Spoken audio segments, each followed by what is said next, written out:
It's a Sunday night in Salt Lake City. Big welcome to Delta Center. The Jazz, they're going to wrap up a 4-game homestand tonight against the Chicago Bulls. Hey, last time out, Lauri Markkanen dropped 40 on the Hawks, the finisher's 5th career 40-point performance, and maybe more to come tonight.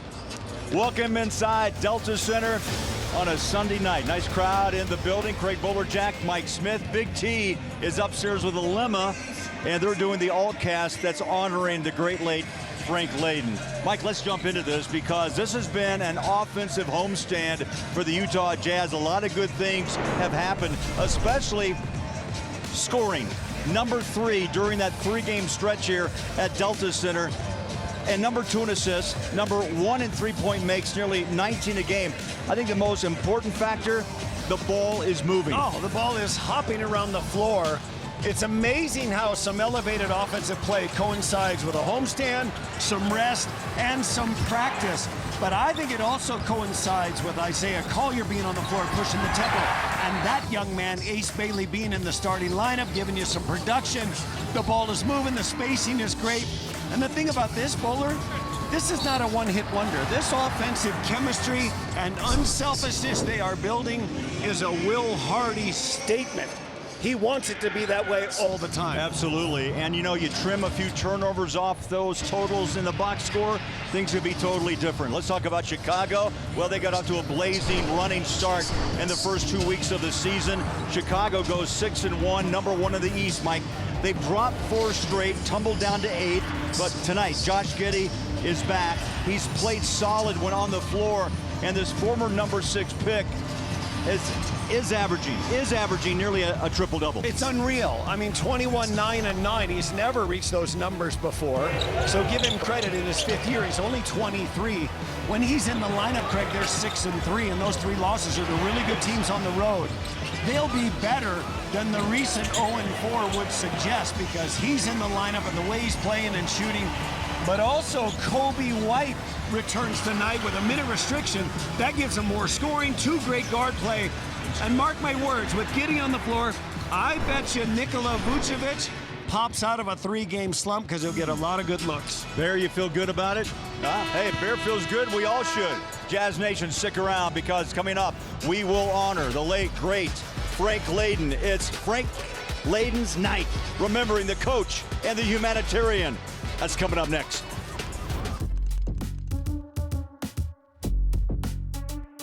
Jazz basketball is brought to you by America First Credit Union, the official credit union of the Utah Jazz.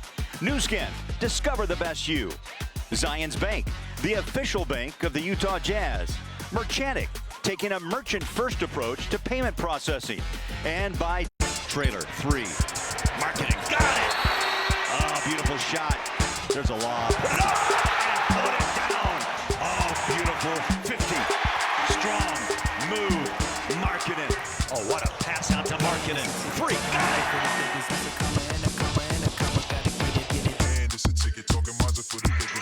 it. Well, when you're hot, you're hot. And Lauri Markkanen is hot, especially here at Delta Center. 33 and change, Mike, scoring 54% from the floor, 51% from downtown, and that free throw percentage is very impressive as well. More on Lauri Markkanen, the finisher. LG doing double duty downstairs. Well, Lauri's coming off another 40-point game, and that's the 5th one in his career. All of those here in Utah. It's like the Jazz have been able to unlock something new with Lauri every year that he's been here. They're finding new ways to use him and utilize him that weren't used before in his career. From watching Eurobasket in the summer, finding ways to play with maybe less ISO and more movement. His teammates also know that he is the head of the snake. Keontae George talks about that all the time. It's all in on Lauri, and we're seeing his progression just year by year here with the Jazz. Guys. Good stuff, Lauren. Last year they liked to put him at the elbow and try to use a lot of isolation. This year, not so much. It's more movement. It's more his great conditioning. Late in the shot clock, Bowler, they'll have Lauri be the last screener, and oftentimes that's with Keontae George. You got your 2 best players in double option. Here's tonight's starting lineups in Salt Lake City. Chicago And the Utah Jazz, Josh Giddey returns from injury. He'll be alongside Herder, Okoro with Bucelis and Vucevic. The Jazz once again go with Keontae and Bailey, Svi, Lowry, and Nurkic. The Jazz coming off a tough loss to Atlanta Thursday night. Outscored in that fourth quarter, Mike, really did them in. They lost by 10, outscored by 10. And for Chicago, they've lost 4 in a row, including a game at Detroit Wednesday night. Hey, they're fresh. They have not played. It's unreal. Since Wednesday. Oftentimes in the NBA, you get like a schedule break or a schedule like difficult run. Right now for the Jazz, even though it's their 4th in a row at home, that's a good break. Chicago did not play since Wednesday at Detroit, where, by the way, they got blown out. Well, Keontae took off his warm-up. He didn't have a jersey on. I mean, how often does that happen? Well, he's got some smiles rolling. He finally ran back to the locker room and let's play some basketball. Oh, yeah. And he's got the ball off the tip. Oh, they're going to give him a little razzling in the locker room later. Jazz have passed the ball so well. 39 assists against Atlanta, 38 against Indiana. Nice pass down low, the little catch off the fingertip, and a bucket early for Lowry. Yeah, and just a great find by Nurkic. Underrated is his passing ability, but Okoro was denying Lowry the ball on the perimeter, so he went backdoor, and the 7-foot height allowed him to get that play. Nurk had 8 of those 39 assists. Vucevic misses his first shot. Mikhailuk clears out. Here's Keontae. Dials up a 3. One bouncing out. And one official looks at another. They'll give the ball back to Utah. Yep, Okoro lost him for a second. Now watch, he slips the pick, and he goes backdoor. And if you're Okoro and you lose sight of the ball with the Jazz, they are, in my opinion, the best passing team in basketball right now. You're going to lose a lot of guys. You know, they call it connectivity, and they are. Playing as one. Svi from the corner, splash it home. Mikhailuk. He went 0 for 4 against Atlanta. That's a rarity, and he starts tonight with a 3. And back comes Chicago down low inside. Well, that's their pick, their first-round pick from last year. But let's take a look at Svi. Look at, they're setting the pick, and it's Svi who sets a back pick for Lowry, and then they pick the picker. It's an old-fashioned out-of-bounds set, wide open, great execution by the Jazz. Ace Bailey picks up his first foul. Bucelis. He went to 4 different prep schools before finally being taken in the 24 draft. With the 11th pick. He's been good, Bowler. 8 a game last year, this year 15 a game. 3-point play, out front Svi. Here's Nurk trying to turn inside. Fires a pass off to Ace Bailey, who's been really on the improvement run of late. 5 consecutive games battering his career high, and Mike jumping out of the gym, and all of a sudden Billy Donovan and the Bulls say, let's take a timeout. Well, he doesn't like it because the Jazz are quicker to the ball. The Jazz out executing them on an out of bounds set, and this is just a simple rebound. Herder leaves, and that's the best of all worlds for Ace Bailey. You miss a 3, but you get an offensive rebound and a slam. You gotta love it. Back at Delta Center, the Jazz early 7-3. Mike, they've hit 3 of the first 5 shots. Chicago 1 out of 2. That quick timeout by Billy Donovan. They take a quick 3 and the rebound to Lowry. It looked like a set play to get Herder that open look. Herder's been good the last 2 games. Oh, what a pass. What a play. Nearly drops in for 2. Markkanen will shoot 2. But the big, Jusuf Nurkic already has an early assist and nearly picked up his second. Yeah, no, he's got great touch. And there's the foul. Lowry almost makes a circus shot. Lowry's asking, why am I not getting 2 shots? Will Hardy asking the same thing. They're going to say that he hit the ground first with his foot before the shot left his hand.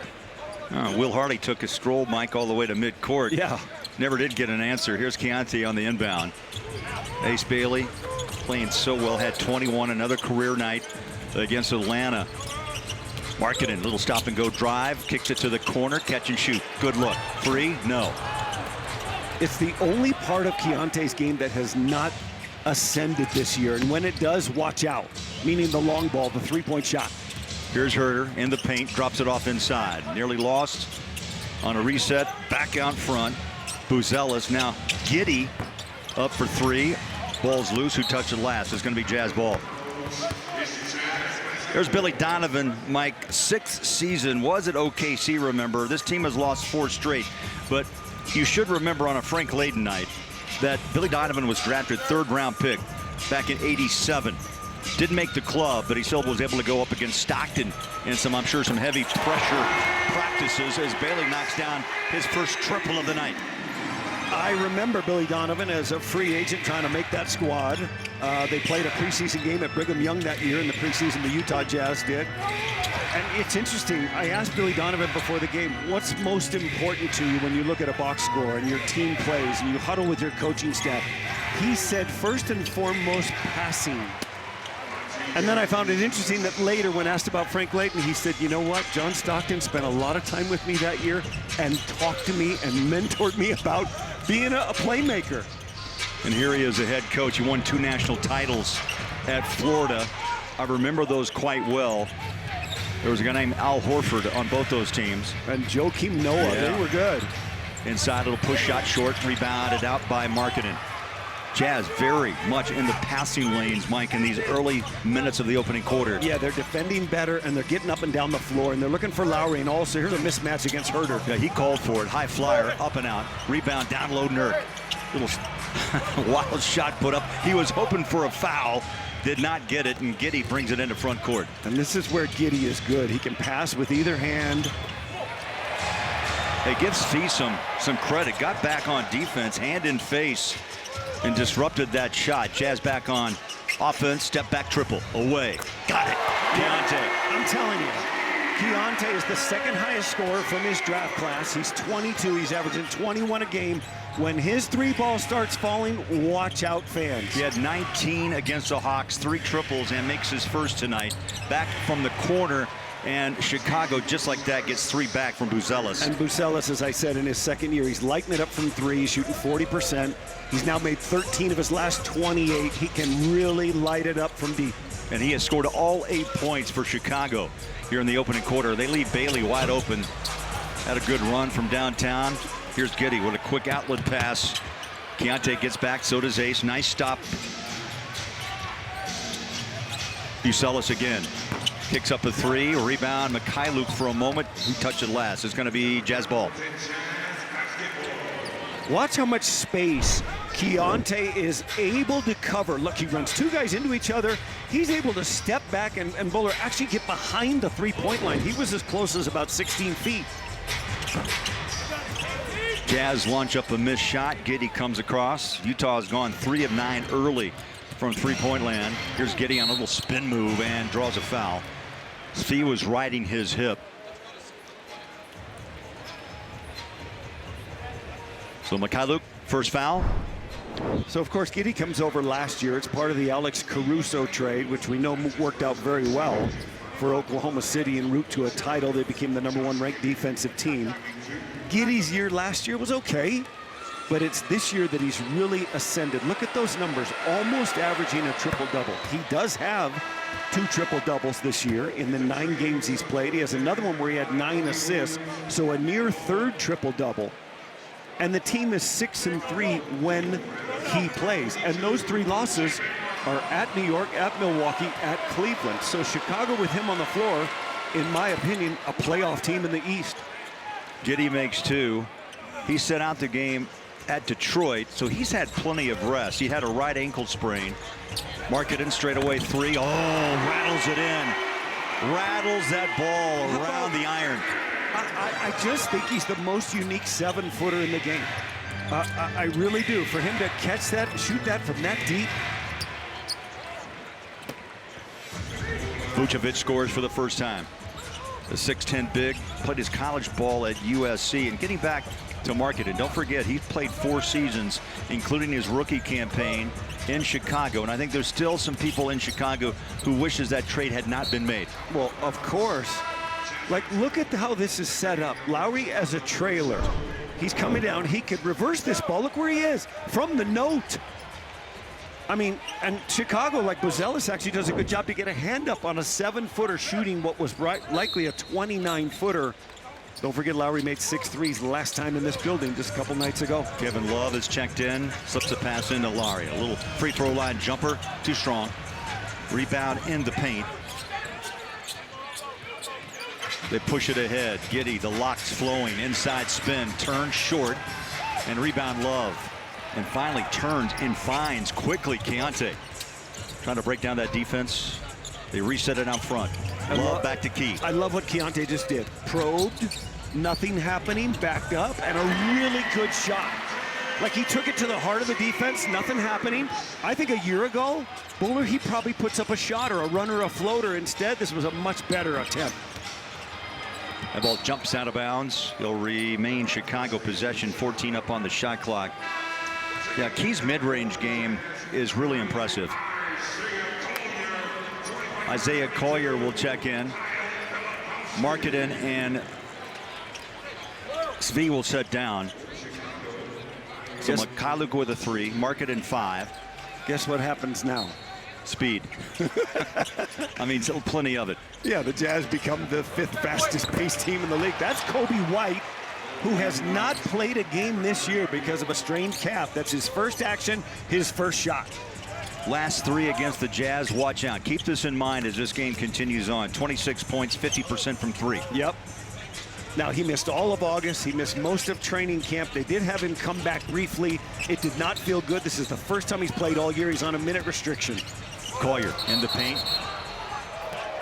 Blocking foul. He's fearless. Isaiah in his 2nd season. And Mike, he's 6'3", 210. Stout is what I would probably describe his makeup. I was not known for taking many charges, Buller, but I don't think I would be taking one from him. He is well put together, for sure. That foul was on Coby White, his first. Imagine the NBA all in one place. Made easy, Xfinity. Imagine that. I think Collier, Mike, is one of the most intriguing players on the Jazz roster. Not only speed, but also the way he's trying to probably, let's just say, remake his game a bit. I know it's year 2, but he took a lot of three-point shots in the offseason, LG, and that's something that really is going to help him make or break this league. Absolutely, and even just looking at how the Jazz's offense works with a lot of off-ball movement. Isaiah told me after practice the other day that it's his paint touches that he tries to still get to as much as possible and to not be a robot when he's out there on the court, because when he can manipulate the defense and try to finish at the rim, that's what can help him, but most importantly, his teammates, guys. Nice patience by Chicago as the ball finds its way inside. Phillips off the bench scores his first 2. There's a lean in by Love from downtown. Ball's loose and Chicago on the run. Here's the 3-point trailer. Nearly caught the rim, but Flip is up high, Mike, for the rebound. Chicago's 2nd unit, now that you bring Coby White in, is going to be a problem tonight. Like, they already scored 35 in the 2nd quarter, which is mostly a 2nd unit thing. Good job by Flip. But I think Coby White playing with this group really is going to give him an added punch. Kyle Filipowski, another one of the young Jazz players, 2nd year Duke. He nearly had a double-double against Atlanta with 9 rebounds and 8 points. Great presence of mind by Kyle just to stay with that shot. And if you notice his spin moves, Kyle always instinctively spins away from the defense. And the best example I can get you as we get ready for a jump ball is like a Rudy Gobert who was late to the game, didn't always spin away from the defense. Sometimes it didn't matter because he was so tall, but Flip does. This kid knows how to play offensive basketball. Dosunmu on the floor, jumps up against Key. Nice save. Cody Williams getting some early minutes. That's a great pass. That ball on a string off to Keyonte. Backpedals on the defensive side. Chicago rolls back into front court. Just over 4 to play. First quarter in Salt Lake. Sunday night in the capital city. How about that? Nice steal. Out front, Flip. Spin. Inside, Euro step. He's hit from behind. He'll shoot 2. Did that one go? Oh, yes! They count that ball down. How about the smile on Filipowski's face? That's what you call a globetrotter, too. Yeah, I mean, like, he threw it up with hopes that it would go down. It stays suspended on the top of the board for a moment. You talk about some English. Oh, my. He's not even looking. He was not even looking. Good for him. Dosunmu picked up the foul. His first. Now Flip with a chance to add to his 4-point total. That was a wild shot. And nearly got the free throw to jump in nearly the same way. 24-17. Jazz by 7, under 4 to play in this first quarter. Jazz closing out a 4-game homestand. They'll jump on a flight tomorrow, play the Lakers, and the anticipation's pretty high in LA, Mike, if LeBron actually does make his season debut.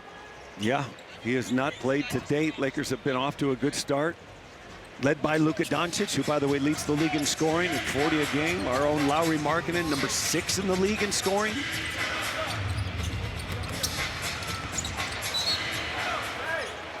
Jazz deflect that ball out of bounds. 12 on the shot clock.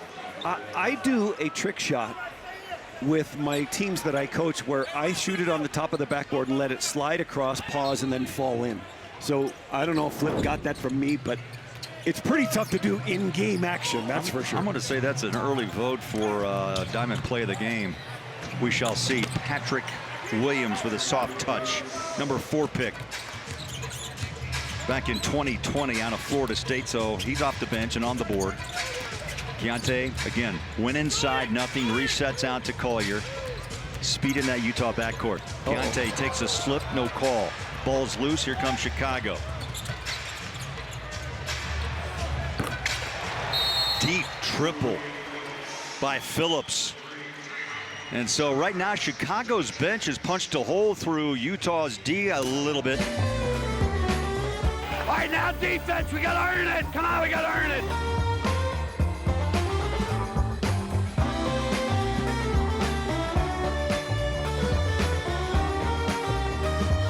Boring.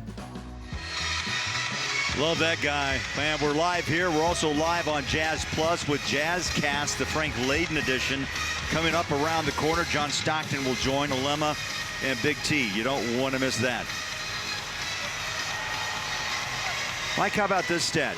Utah's first time that they've hosted Chicago on a Sunday since June 14th of 1998. Oh, wow, that was game 6? 1998 NBA Finals. Markkanen says hello. I remember. No, he doesn't, but still. Rocks are in for 2. That's a 7-point first quarter for Markkanen. And one of the rare points for the Jazz, not either scored or assisted by Keontae. There's Kobe White again. Doesn't look like he's missed a day. Well, he averaged 19 2 years ago, 20 last year. He'd been out with a right calf injury. Sidelined him until tonight. He's knocked down 2 threes. Looking for more. Up and out. Rebound backside by Collier. As we roll up on 2 minutes to play in this first quarter. Markkanen, he's feeling it. Drills it deep. Nope, too strong. White again, front court. The trailer looking for a 3 off the mark, and there's Flip for the rebound. Okoro had a good look. He was a former number 5 pick by the Cavs. Remember in 2020, here's Collier right to left, inside drive. Boy, Mike, that is just a big man play. Well, it's a new part of his game, right? We knew he could get to the rim in the open court, but that was in the half court. And just with like a side dribble, he then beat his man. Jazz by 3, but just for a blink of an eye, as that 3-point by Phillips is down. He scored 6 off the bench, and we're tied up at 28. It's really the bench for Chicago that's brought him back into this ball game. Early leads by the Jazz, but now we're even. Love hands it off to Cody. Second year out of Colorado. Markkanen sets up in the corner. I think he rushed it. He's so used to people running at him, he didn't realize how wide open he was. He had a whole lot of time. Kobe White inside strong, draws a crowd and a foul. That whistle's on Cody.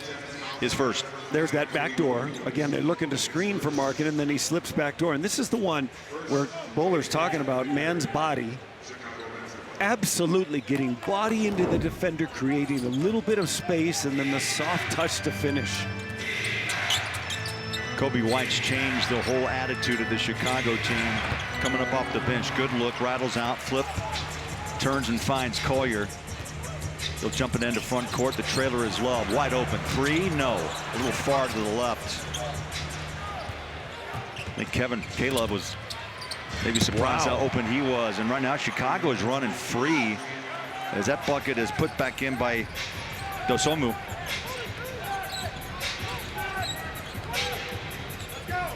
13-4 run. You can see that. A lot of that because the Jazz taking long shots leads to long rebounds. Markkanen, strong drive inside. He'll shoot 2. And Chicago's great in transition. They have been all year long. #1 in possessions in transition, #1 in points in transition.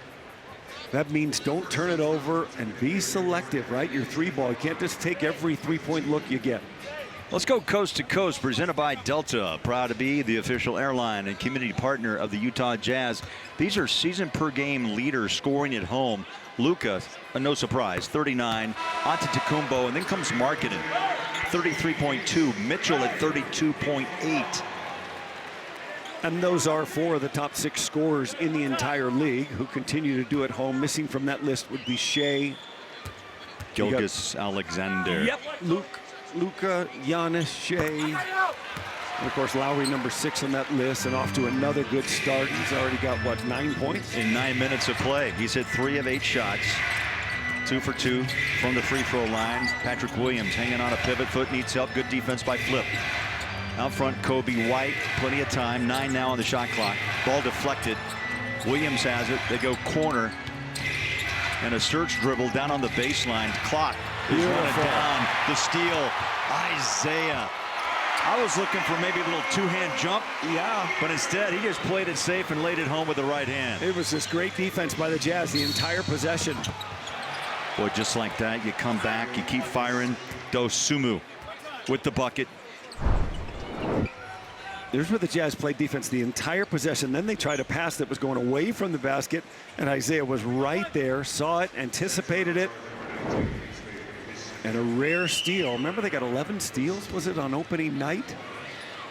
They were sharp against the Clippers.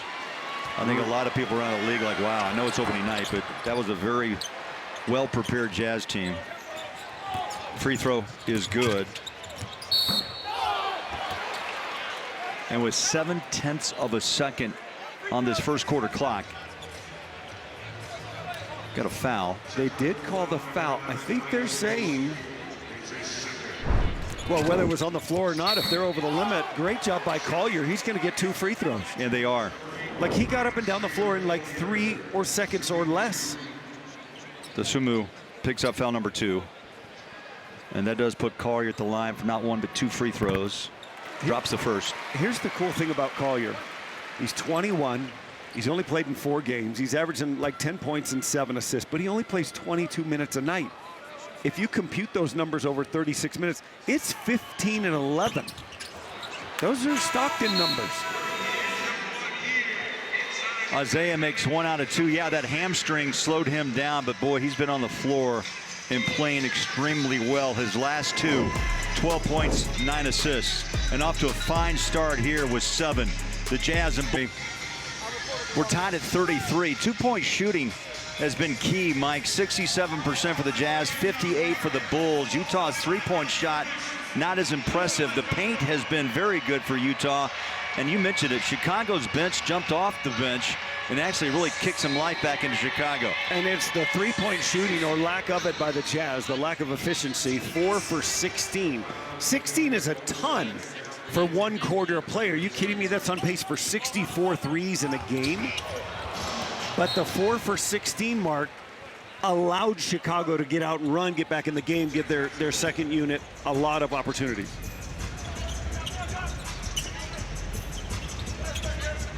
Jazz over the last 2 games have hit 19 3-point shots. Tonight, off to a slow start. There's a drive, Collier, and a quick whistle down on the baseline. So Kevin Huerter picks up foul number 1. Scoreless in the first 12 minutes of play. Look at that extra gear he's got. Like, it's one thing to get the ball out in the open court and go and run by people, like, say, a wide receiver might run by a linebacker or a defensive back. This guy in the half court with a change of direction just burst by people as he did to Kevin Huerter. Mike, I could look at it like this. He's a Mustang, but then he just, got an engine overhaul. He's a Ferrari. Yeah. Yeah, I agree.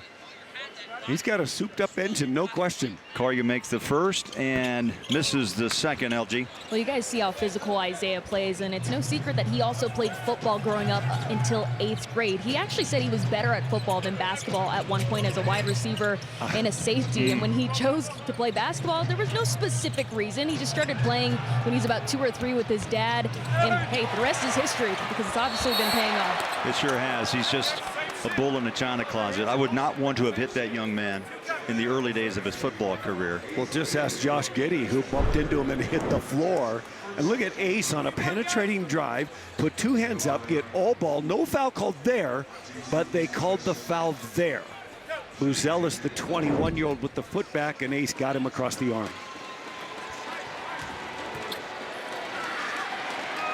I like this kid right here, bowler, Matas Buzelis. He's got a chance. Number 11 pick, as you mentioned, in 24. He's coming off a career-high rebounds of 14 against Detroit.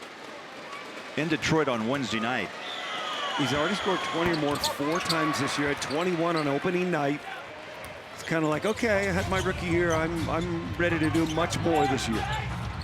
Makes 1 out of 2. Marketing lost the handle. Jazz turn it over. One common issue for this franchise again this season, trying to hold things down on the turnover side of the ball. Here's Giddey, gave it up. Little catch and shoot triple up the wing, drained it. Nice look down the barrel. That's Okoro. 38%er from deep. He went 0 for 3 in the first quarter. He sure did. On the board with his first triple. Collier search finds Mykhailiuk. Rainbows up a 3, short. Giddey on a rebound. Here's Josh. No one around him. He'll pull the trigger. Up and out. That ball comes loose, taken down by Sensabaugh, who checked in after the last timeout.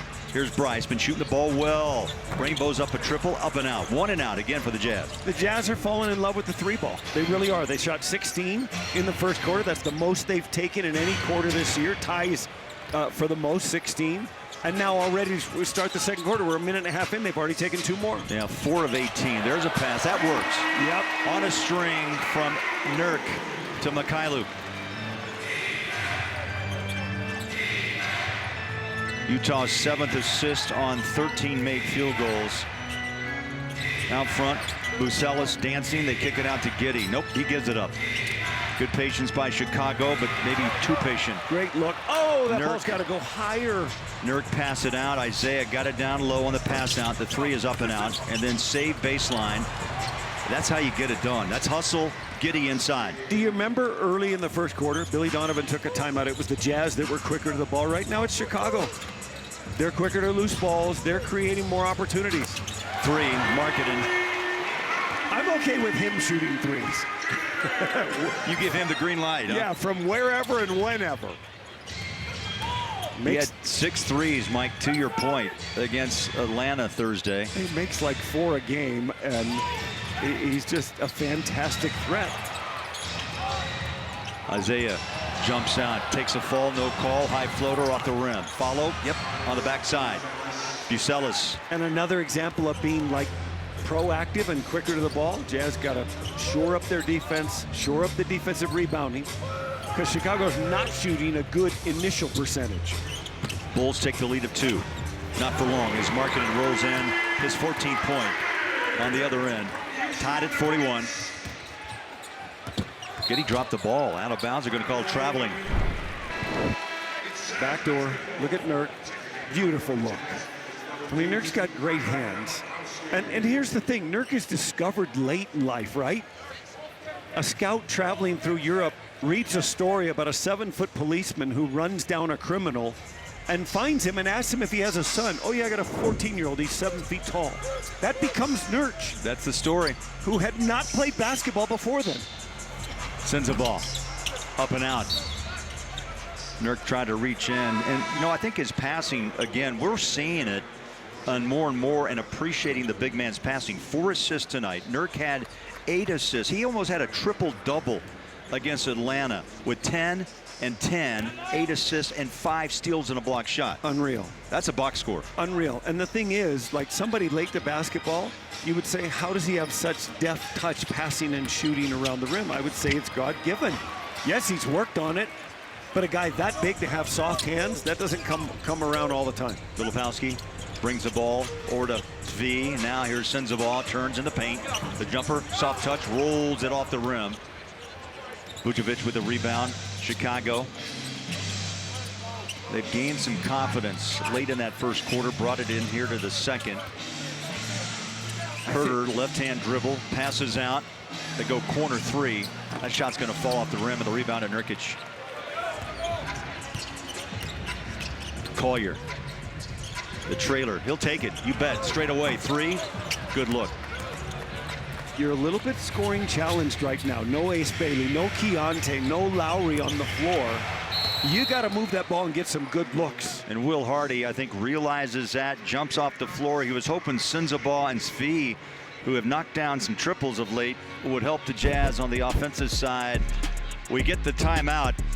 7:27 to play in half number one, and Chicago trying to break a 4-game losing streak. They lead by 3. A moment ago, and Mike, this is incredible. Welcome to the club. 10 points, 10 rebounds, 8 assists, 5 steals.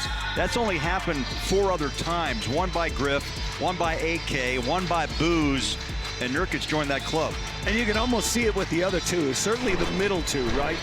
Kirilenko and Boozer with their, variegated skill set that they could do it. Griffith, the 10 rebounds, may be an outlier, but certainly for Nurk, the 5 steals, you'd say, how did he do that? Over the top pass, Filipowski, one bounce out. Nice ball movement. Here's Sensabaugh deep. Triple good. It's amazing how many times after a hockey assist, like a drive kick, a guy's able to set his feet because he sees the ball coming, and a big bucket for Sensabaugh. He needed it. You missed his first 2. 3 coming right back at you by Chicago. I want to get back to Sensabaugh for a minute. He really had a tough start. He had a great ending of last season, Mike, but all of a sudden he's kind of come around. His last 3 games, 44% from 3. And I think it's related to the homestand, and I think it's related to Isaiah Collier being on the floor, getting him some looks, penetrating drives, and then kickbacks. And so he stopped pressuring, or he stopped rushing those shots. And I think he's the best shooter on the Jazz team. Now those numbers are yet to reveal itself, but he just does it with such ease. There's a good pass. Left hand missed by Filipowski. Back we come the other way. Shoulders down, Dosunmu. And one official looks at another, and they're going to give it back to the Bulls. Bucelis is the only Chicago Bull in double figures with 11. Markkanen leads Utah with 14. You saw Billy Donovan there briefly. Bowler, it's his 6th year here. 4 years ago, there's one playoff run, and they lost in the first round. That was a 4-1 loss to Milwaukee. That's the only winning record they've had in his tenure here. All of the other years are right around 500, 39 and 43, 40 and 42. Chicago, as you see Dosunmu make another bucket, driving to the goal. They're in that unenviable position of not contending for a title, not really rebuilding. And what do? Do you build around Giddey now? Do you build around Kobe White? Those are good pieces. Vucevic is in his 15th year. He's 35. He's not going to get better, although good. 18 and 10, 9 years in a row is good, but it's not resulting in playoff runs. And Mike, that conversation's been had by Jazz management as well. Yep. Kind of the same situation. You can float and be a playoff team, but you want to be elite. And difficult to do, to make those hard decisions. I mean, Caruso is a defensive specialist. He helped OKC to the top. Yeah. And Giddey is trying to find a new home. And Will Hardy talked about him as well, that he likes his offensive game, that this system fits his game better. No question about it. But I would argue that Giddey is not a generational player. He's not a difference maker in the fourth quarter. And if you ask Chicago themselves to decide or describe what's happened to them in their 5 losses, they'd say, well, the stars for the other teams took over. That was Giannis, Donovan, Wembanyama, Cade Cunningham, Jalen Brunson. And I'm not sure Chicago has that guy in the fourth quarter to make that difference. They have a lead at Delta Center. Over on SEG Plus, the Allcast is rolling, and guess who's on? Yeah, hanging out with Big T, John Stockton. All-time assist, an all-time steals leader in the NBA. My guess is he's still in shape. Oh, absolutely. Look at him. Absolutely. He's Talking probably about the great Frank Layden. Oh. As we honor Frank tonight, family members here. We'll talk about that as the night goes on. Frank was perfect for this franchise at that particular time. He understood humor. He understood the value of entertainment. He understood that they needed to put fans in the building back then. The NBA back then was not what it is today. It was not this high-powered machine that is on cruise control. It needed Frank Layden. You know, Dominique was here on Thursday night, and he agreed, as we talked about Frank, and also just his short, I guess, relationship with the Jazz. Utah trades him for a cool $1 million as Patrick Williams drops it, and a 10-2 run by Chicago. That deal actually helped keep the Jazz in Utah. Yeah. Dominique not coming to play here, right? And the trade for cash allowed them to pay some salaries. And John Drew came along. You bet. Here's Key. Deep three. 1 and out for the Jazz at the moment. Not a lot of offensive rebounds. And they've taken 23 threes and 17 twos. They've hit 6 of those 23. That ball comes right into the hands of Love off for the rebound. You know, we talked about energy. We have not seen the ball move as we did in the first 4 to 5 minutes of the first quarter. I agree. It's a little stagnant. And it starts with defense. They got to get stops. Kevin Love, good look. 1 and out again. The Jazz now 6 of 24. Now, granted, over the last 3 games of this homestand, as you mentioned earlier, they've been making 18.5 threes a game. They've been shooting 39%. Svi. Where did that one you. come? He just heard. That one came off a miss and a push up the floor. The thing the Jazz have been doing in the last 3 games at home is they've been throwing what's called a kick-ahead pass. It's not the one that leads to the bucket, but it is the one just before that. Vucevic goes inside, floats home 2. He's 6'10", and tips his scales at 260. Got a good touch. Wing 3 open, and Love has done that his entire career, the 5-time All-Star. And the Jazz trying to push back. They're down 4. 2 in a row, that helps. It helps your confidence, too. Love with a little look to the sky after he'd missed his first 4. Back to the corner, in and out, rebound, nice block on. Love took care of Vucevic. Love's been pushed into more minutes than he could have imagined after the injury to Walker. Well, he does fit the program. The Jazz with a perimeter big who hands the ball off and does a lot of passing. That fits Love. Markkanen lets a 3-pointer fly. That ball nearly tipped up and in by K. Love.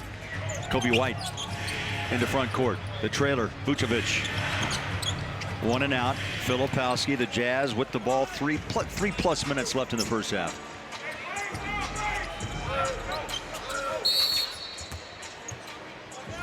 Got a foul out front on a push. They're going to give that to Patrick Williams.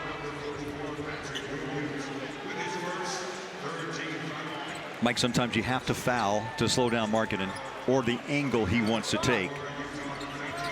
He's really difficult to guard. And I don't know if, you know, you guys are talking about it, but it needs to be mentioned that Lauri Markkanen should be an all-star. He's having that type of year. If he keeps playing the way he is, he's going to make his second all-star team. Last time he played in the Euro tournament, guess what? All-star? Most improved player and an all-star. Yeah. He's come back stronger, more confident. Svi to his right. Triple tough shot. His right. Tough shot by the former Jayhawk.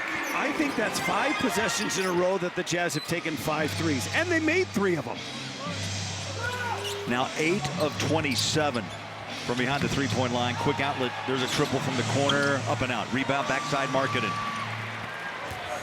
Jazz can tie, take the lead back with a triple. Another. Keontae one more time. Up and out.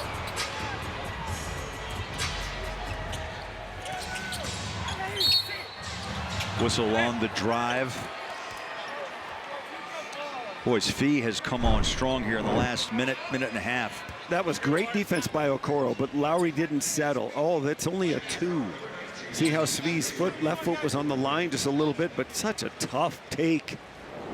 You could see Kobe White reacting like he made that shot. 10 for Mikhailuk on 4 of 5 from the floor. Kobe White, first free throw is good. Utah, Mike, by the way, has tied a season high for 3-point attempts and a half. 28. And we got time left. I mean, that's a good thing if you're hitting them. Let me do the math here, Mike. Carry the 8. That's 56 attempts on target for 56. That's a lot. That's a ton. Now, their last 3 games at home, what are they shooting? 40% from 3. Tonight, 29%. Kobe White, 8 points in his season debut. Corner wide open, Markkanen. Off the mark, rebound. Nurk getting tied up with Vucevic.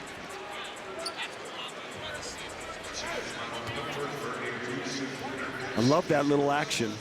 That's a center pick and roll, like a high middle of the floor pick and roll between guard and guard. In other words, Collier and Keontae, and then they get the ball to Keontae on the fly, and he gets Markkanen for a wide open 3. I would have bet a lot that he would have made it. Giddey so far quiet in this first half of play. He's taken 5 shots, 4 points and 4 assists. Here's Giddey going baseline, high reaching shot and scores. Almost right on cue. What Giddey takes off, he'll be at the line for a 3-point opportunity. You know, it bodes the question, can you be in this league and in year 5, as is such the case with Giddey, become a superstar? And it does not usually happen. His numbers would suggest, oh my gosh, he's made a huge jump to 21.5 points a game, 9 boards, 9 assists. He's only 23. And when Billy Donovan was asked a little bit about that before the game, he said it's all about a certain individual's drive. Like, if he's got that kind of drive, his circumstances might dictate where he could flourish. And he goes, where he didn't have the chance in Oklahoma City, now he does here. Out front to Keontae, drives, ball stripped, was trying to buy a foul. Giddey on the drive, back inside, lay it up and out. Svi, beautiful job, knocks it out. Bulls dig it out, up the floor. Kobe White, kick out. Vucevic. And Giddey rotates out behind the 3-point line. How about that steal? Out front goes Collier. Nurkic making his presence felt. And then the finisher with the finish. He's number 3 in the league in second chance points. And that's why he never stops working.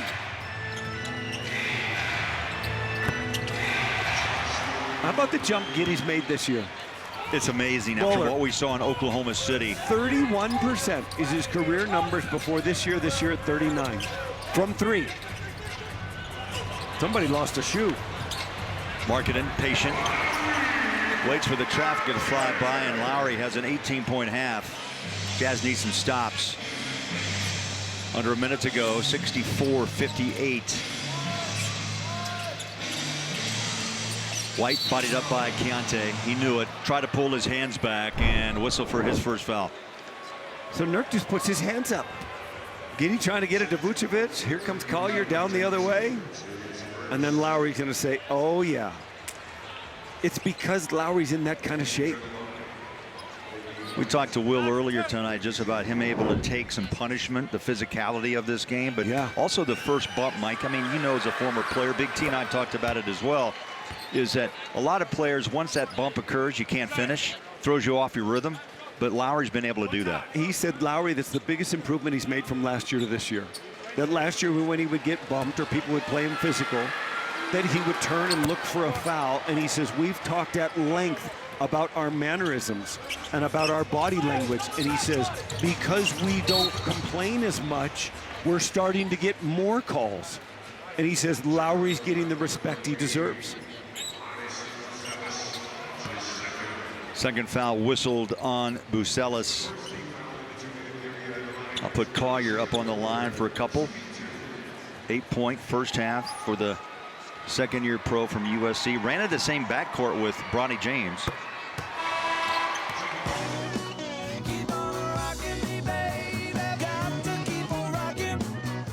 You know, Isaiah talks about those days, and it wasn't long ago with Bronny. Obviously now with the Lakers and LeBron, but he said every day you just never knew what was going to happen with the press. The media was everywhere. I'm sure. And it was an indifferent year for Isaiah. His lone year in college at USC, where he came out as the #1 high school rated player out of Atlanta, Georgia. Kobe White There was contact, but he really sold it as well. Keontae on a back pedal, and he will pick up foul number 2.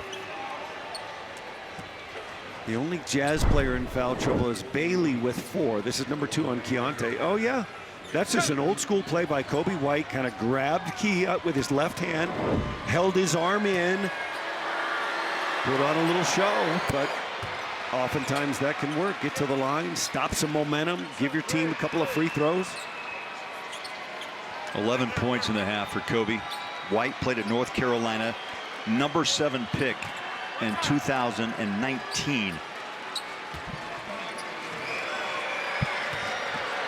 He had missed all of this season until tonight with a right calf injury, and makes a pair at the line. Well, he clearly makes them better. There's no question about it. Keontae splits the 2 defenders. Here's Nurk inside, hook it up, and the big fella drops home his first score of this game. He had missed his first 2 shots. Jazz tried to get back defensively, and boy, it's just a sieve as Giddey found space and scored. Nothing makes a coach more mad, and you can see Will Hardy already mad because it was the end of the half. But a layup after a made bucket. He'll be talking about that in halftime, I'm sure. Giddey scores 10 in the second quarter. He has a 12-point game, and Chicago has scored 70 here at Delta Center in Salt Lake City. 4 Chicago Bulls in double figures. The Jazz have 2. Mikhailuk and Markkanen. Work to do. 70-61 Chicago after the break. We'll have stats and highlights on the Mark Miller Subaru halftime report. That's Mark Miller, Utah's only negotiation-free Subaru retailer. Bulls by 9. Let's look at the Bill Ford Proud Leaders, brought to you by your local Ford stores. Visit buyfordnow.com. Coby White, Mike, off the bench. First game back this year after injury with 12, along with Giddey. Dosunmu with 11, along with Bucelis. Markkanen 18, Svi with 10, Isaiah 9. Keontae did struggle going 2 of 11. He'll be a key part of the second half. If I had been asked before the ball game what were a couple of keys tonight, one would have been some scoring support for this guy. In other words, you just almost can pencil in that Lowry's going to have a great game. It's how well he's playing. It's the kind of shape he's in. His skill set is unguardable by most guys. And we're just showing you a small sample, but 18 points in the first half, even finishing one like that. He's en route to another 30-point ball game. Yeah, he went 7 of 14 in the first half. Spend your Sundays with the Utah Jazz with a Sunday Fun Day ticket offer. Get a ticket to the Jazz and Lakers. That's next Sunday, plus another Sunday game of your choice, starting to just $50. Claim your seats at utahjazz.com. Mike, this is kind of a, I don't know, to me, this is going to change as the night goes on. Second most combined 3s and a half in the NBA this season. The Jazz and Bulls have put up 56. Boston and Cleveland took 57 in the second half, October 29th. And I'd kind of like to look at the details of a game like that, because you don't know how many were taken at the end of a game, right, in the second half. These 56 tonight were taken in the first half. Kind of, well, it'd be the flow of the game, right? The definition of. Now, Chicago's a good three-point shooting team, number 3 in the league, around 40%. The Jazz not the best three-point shooting team, but during this homestand, 18 a game, 39%. You can see why they're taking those shots. It'll be very interesting this second half to see who steps up and plays best. Let's see if Ace Bailey can stay out of foul trouble. Had to ride the pine for most of the first half. Played all of 7 minutes because of 4 fouls whistled early. There's a slip inside. There's a foul. Hands up. And it's Bailey. Oh my, the rookie with 5. So that's Mark Davis, the official. I think Mark Davis in his 28th year. There's a little bit of a touch, but right there, not much. Herter just actually moves the ball into like his elbow. But when you're a rookie in this league, you don't always get those calls. 19 seconds played, Mike, in the third quarter. And Ace has to come out, and Cody Williams will check in. And you think of Ace, and all of a sudden you say, okay, that's not cool. That's not great. He's had a couple of starts. In his 3 starts, he's averaging 17 a game. He's given the Jazz great production. So, yeah, that's part of it. You feel bad for Ace that he's going to have to sit probably till the 4th quarter. But the bigger picture is what that does to this Jazz lineup. You remove him out of the lineup, more attention can be given to Lowry. Nurk holds it with the right hand. And that's going to be a foul on a hold. Herter grabbing the waist, the jersey of Markkanen. That's 2 on Kevin Herter. He was 1 of 5 of the first half. Did not hurt the Jazz, but I'll tell you, Bucelis and Josh Giddey and Kobe White were the three players that really put some damage down on Utah. Agree. The 2nd quarter of Giddey and then those 3 guys off the bench, including Phillips and the 2 you mentioned, really gave them a big 37-point 2nd quarter. Yeah, Chicago's bench outscored Utah 36-21. Nurk tried to save it. Ball comes loose, coming back the other way. Chicago.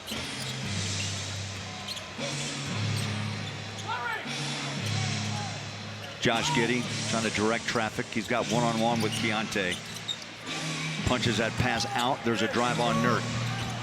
And just his presence was enough to disrupt that shot. Here's Keontae trying to break down Giddey on the drive. Kick it out, Cody. Wide open 3, up and out. Jazz have a lot of one-and-dones. They do, and that's a shot that Cody's got to be able to make because Cody's good enough to be on the floor defensively. If he can make down open 3s, he can win himself more opportunities on the court. Chicago winning the rebound battle 35-26. Keontae, cross-court pass knocked down for a moment by Giddey, but Markkanen pulls it in and drops a triple. That's 21 for Lowry. And that kills Will Hardy. They had one of those at the end of the half. The Jazz, after a made bucket, are giving up a bucket within the paint or within 5 seconds. Giddey 14 points. No whistle as 2 Chicago Bulls collapse on Keontae. This pass was almost stolen, but look where Lowry is. I think he's too far on the baseline. He almost has to avoid the backboard and nothing but net. Put a little curve on that shot. Markkanen wants that ball. He's got it up the wing. 3, takes a bounce out. Herter rebounds for Chicago. 2 minutes in, 3rd quarter.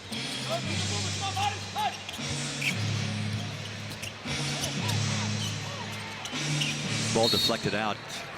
Good quick hands by Cody Williams.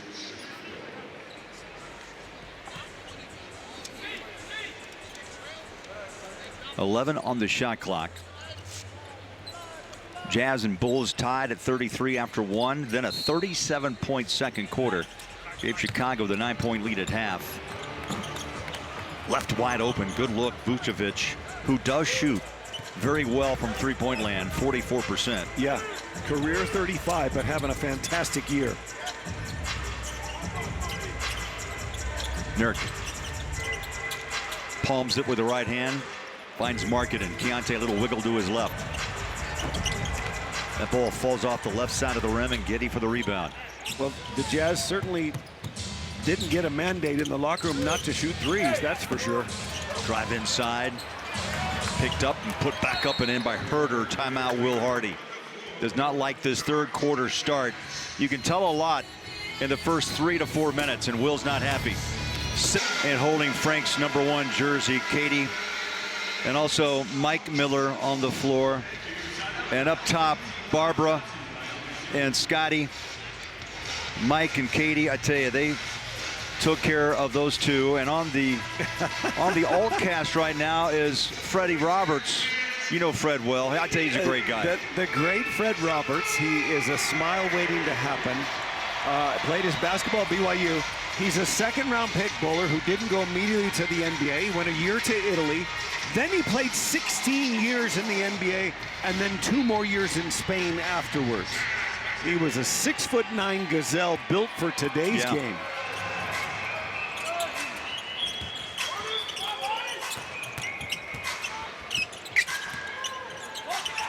Cody Williams back behind the 3-point line. That's Keontae George.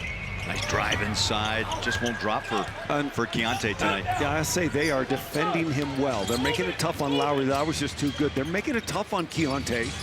And thus, Chicago, since about the first 6 minutes of the game, has taken the Jazz crowd out of it. Vucevic inside. Got to apologize. That was, of course, the Layden family on the court. I think of the Millers because those two were so tied to the hip in this organization. Nice shot down low. Markkanen to the free throw line. I think Alema and Big T have their hands full tonight with Fred and others. Like to see Stockton on a Zoom earlier, and Wes Ruff, Channel 4 longtime anchor, dropped by the booth a little while ago. He made a visit. Yeah. He would have spent as much time with Frank as anybody. Of course, Big T and Alema doing a great job. Frank drafted Big T, number 7. Yeah. With good reason. Big T would have been great in today's game. You know, I was just thinking the same thing. 6'11" guy who can shoot. Right? Big T was a great shooter. We knew him as the corkscrew jumper, you know, down that baseline. He was wicked good. But that's because in those days, Bowler, we ran plays to get the ball in the post and to get a 15-foot jump shot. That's right. Nobody ran plays to get threes. That's right. It doesn't mean that Thurl couldn't shoot threes. He certainly could have been great at it. It just wasn't really part of any coach's game plan, you know, at the moment. I mean, Hornacek has talked a lot about, you know, he had to fight just to get 3 shots away. He had to create his own 3-point shot. There's Cody Williams on a drive. Good idea, but Giddey comes away with it. Utah falls now under 39% shooting as Giddey goes into the paint. Back out it goes to Vucevic.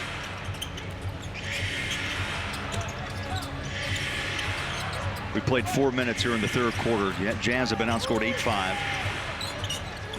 Big fella dials it up deep straight away. There's that 44% 3-point shooting of the season. Yep, and he was 40% the year before as well.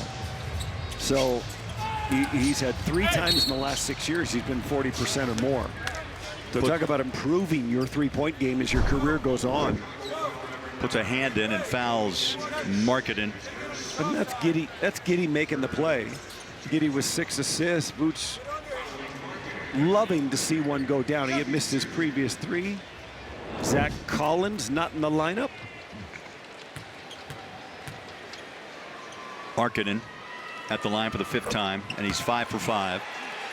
Well, here's what's ahead. Brought to you by University of Utah Health, the trusted healthcare partner for the Jazz on and off the court. Tuesday, Los Angeles.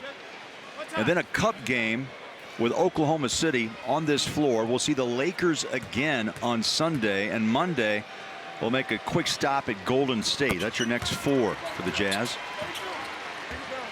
That's a pretty good little stretch. Jazz scored 33 points in the first quarter. They've scored 35 points in the last 16 and a half minutes. They got to get it going offensively. Yeah, the question is, Mike, who wants to come along with Markkanen with 25? Exactly right. It's got to be key. Keontae's had a tough shooting night. He'll be at the line for 2.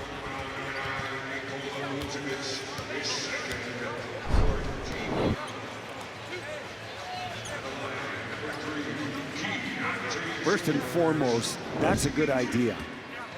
Let's go find your rhythm at the line. It's amazing how many times, if you're having a rough shooting night, especially from deep, let's say as Keontae is, and Keontae's the best foul shooter in the NBA right now. He's 92%. Yeah, he's 2 for 13 from the field. He's 1 for 7, right, from the 3-point line. But he's averaging 8 or 9 free throw attempts to the a game. Get to the line, find your rhythm. It helps a ton to see the ball go through the hoop. He makes nearly 7 a game. I would not be surprised if he makes his next 2-point or 3-point shot after those 2 free throws. Jazz jump out in the zone. Vucevic, free throw line jumper, rebound by Nurk. Keontae turns on the Jets, going to try to split the 2 defenders. Instead, he stops and pops and short. Giddey with the rebound, coming the other way with 7 minutes of play in quarter number 3. That's a wicked first move. A little stop and pop jumper. So 2 times in zone and 2 stops. And they did get a good shot by Keontae. It just didn't go. Key has missed 9 consecutive shots. Yep. He is 2 of 14 tonight. That ball is tapped out of his hands. Short shot clock. Got to run with it. 4 down to 3. Drive it. Score it. Left hand. You betcha. So I he tell does. you, he drove in. Left hand off balance. It was out of necessity. Shot clock expiring. Kevin Love at the scorer's table. Check in next whistle. Big man feeds inside. He took on 2 defenders. Cody was there along with Vucevic. Yeah, nothing was happening on this Nurkic, possession. pardon me. But look at Keontae, even a wrong foot layup. In other words, wrong foot meaning he jumped off his left leg and shot it left-handed. That's counterintuitive to what you would normally do, but it was necessitated by the defense. And he was still able to do it. Trying to shoot himself out of a slump. And Vucevic at the line.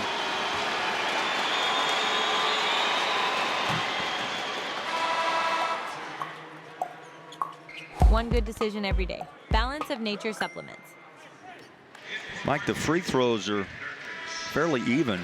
Chicago 16 of 17. The Jazz 15 of 19. Jazz with a couple more attempts here. The amazing thing about tonight is the Jazz have only turned it over 4 times. Like that you would think with Chicago leading the league in points off transition would be really a bugaboo for the Jazz tonight, but that has not been the issue. The issue has been missing open shots. It's been the Achilles heel really for the Jazz most of last year and most of this early part of the season as well. Vucevic has scored the last 7 for Chicago.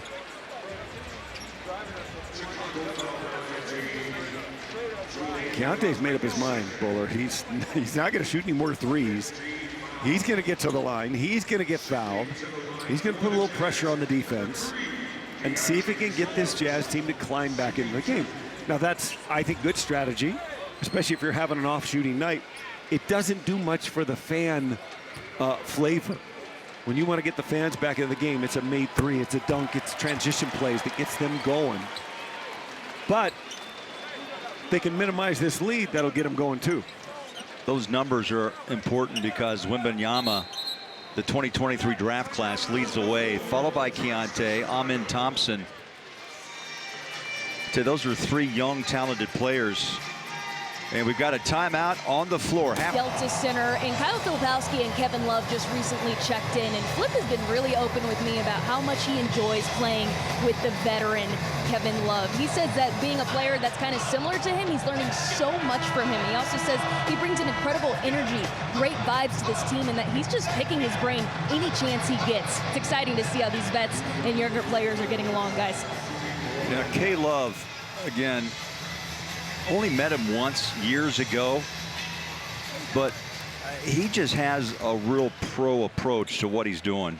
And again, Mike, as you know, you could shut the door on his trip into Salt Lake City, but he's opened that door. He's embraced it. I love seeing him on the bench. He's the first one off the bench to celebrate any Jazz play. He's the first one to shake anybody's hand. Now he's getting a chance to play. And what he brings to this team is not just his toughness, his rebounding, his experience, and his shooting. There's Patrick Williams. He's a 40% shooter. You can't leave him open.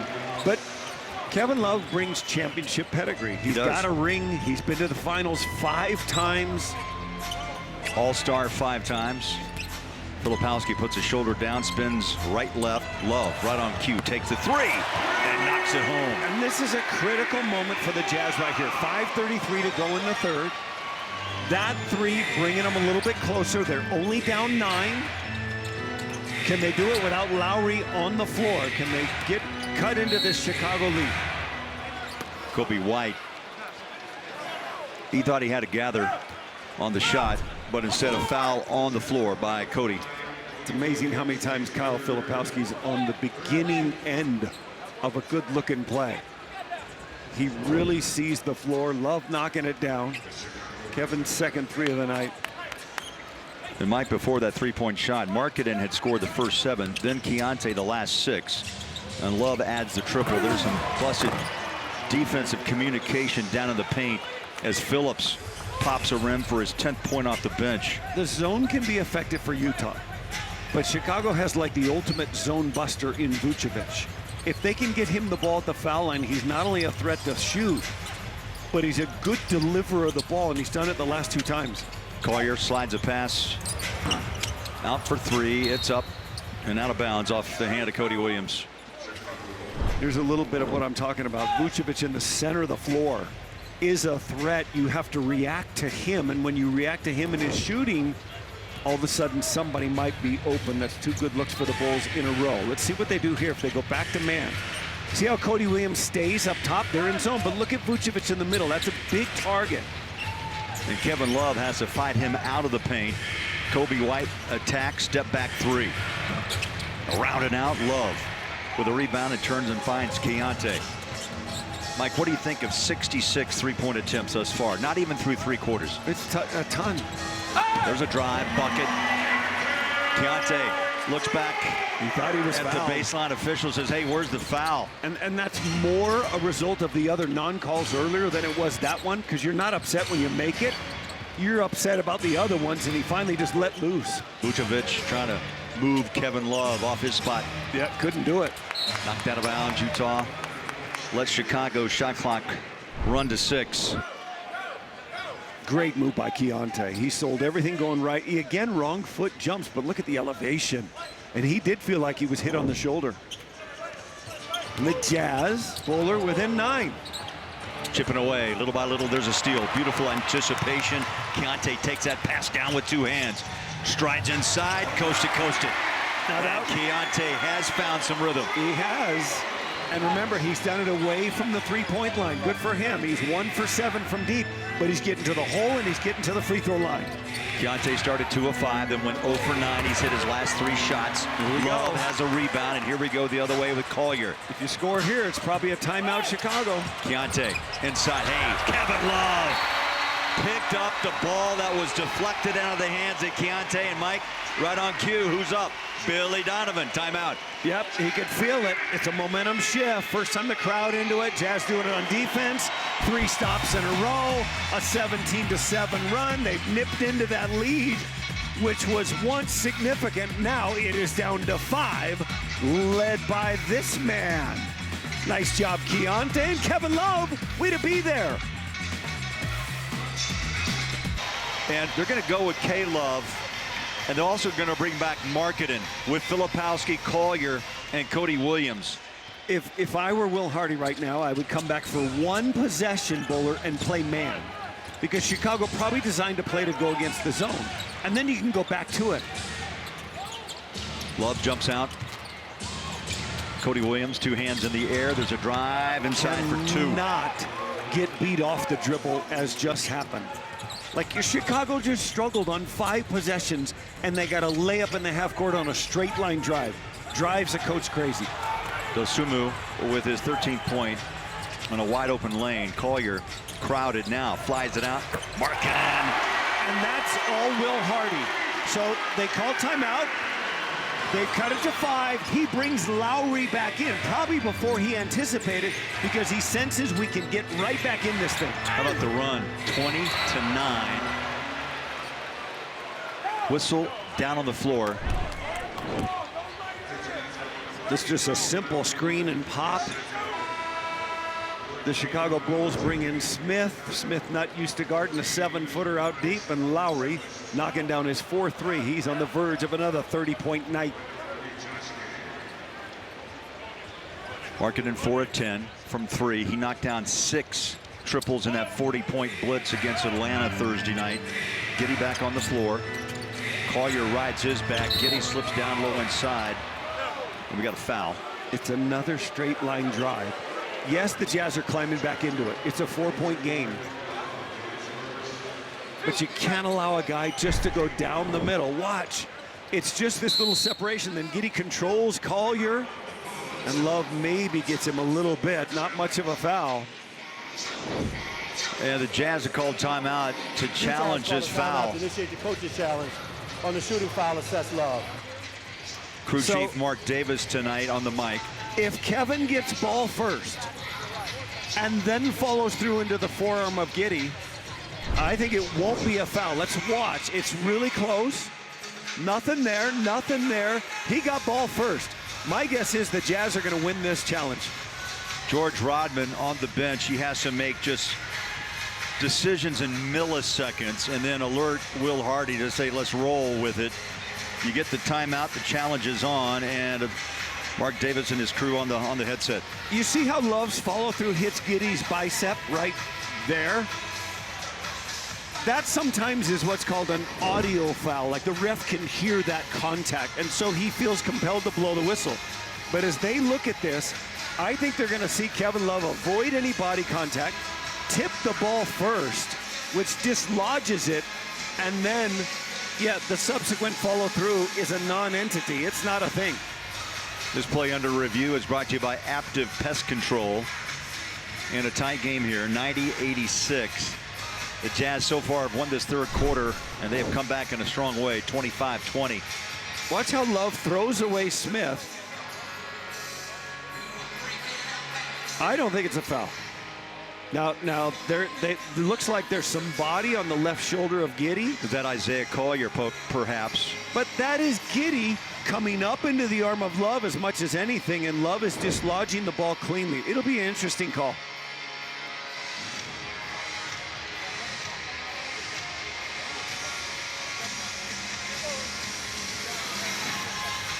Feels like 2 minutes to go in the game, but this is 2 minutes to go in the third. Yeah. Long discussion. And of course, I mentioned Mark Davis before. Now his 28th year.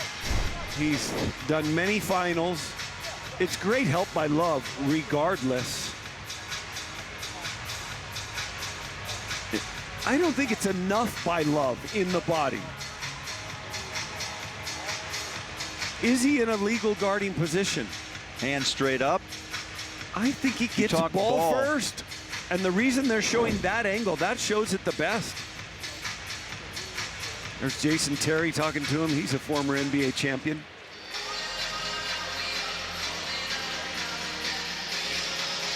Long review, talking to Secaucus, New Jersey, replay center of the NBA.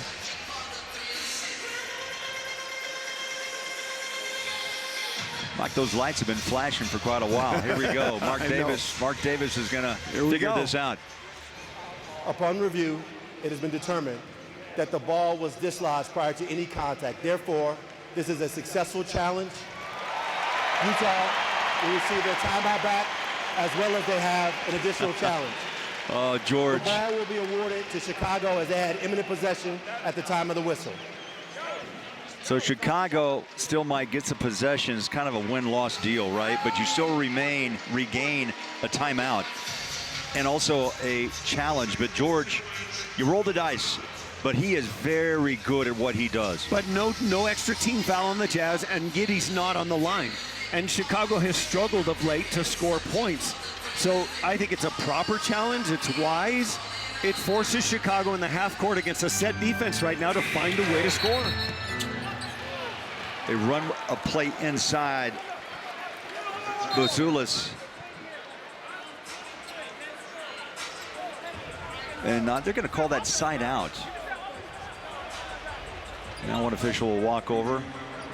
I wonder if they're going to call this like a whistle before the ball was inbounded. Like if they say he held. It is. It's a free throw or and possession. In this case, they fouled the screener. Because Jalen Smith. Yeah, it's not Buzelis going to the line. Now Mark Davis says, let's look at this. It's probably just to look at the clock and then to see if the foul occurs before the ball is inbounded. As per rule, we review the off-ball timing on this foul. Yep.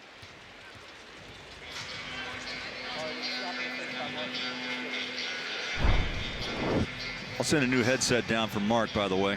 Okay, so Markkanen swings his left arm to free himself from the screen. Does that occur before the ball's inbounded is question one. In the midst of reviewing this, if Markkanen's hand with a windup goes high and hits Smith in the head, they could be reviewing that as well. Upon review, it has been determined that the illegal contact occurred prior to the release of the throw-in. Therefore, this has been judged an away from the play foul. They will shoot one free throw and receive the ball back on the free throw line extended. So watch, Markkanen swinging his left arm right there, and that's before the pass, clearly before the pass.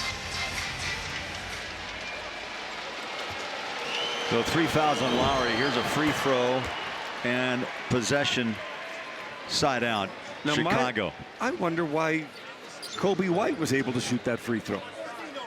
Is it anyone in that case? I believe, Mike, it is. Okay, because he wasn't the guy who was fouled. That's the first point. Nice catch. First point of the second half for Kobe White, who dropped 12 on the Jazz. Nice pass inside. Jazz showed a little bit too far out front, and the pass inside. So Chicago's starting to figure out how to beat that zone, and they're doing it with an interior pass. Markkanen, strong move. Strong move by the finisher. And what do you know? There's just never been a guy like him. And 30. It's crazy how he's doing it, all this, in years 6, 7, and 8. What Markkanen's done, his first 4 years in Chicago, 1 year in Cleveland. He comes to the Jazz, he's an all-star, 25 a game, 23 a game, 19 last year. This year up at 29.3 points per game. And tonight, well over that with 31 and a whole quarter to play. It's amazing how his offense has just come alive, and he works for it, but there's an ease to it as well. Utah has scored 8 on 8 of their last 9 possessions, still down by 4. There's a corner 3. Drop, yes.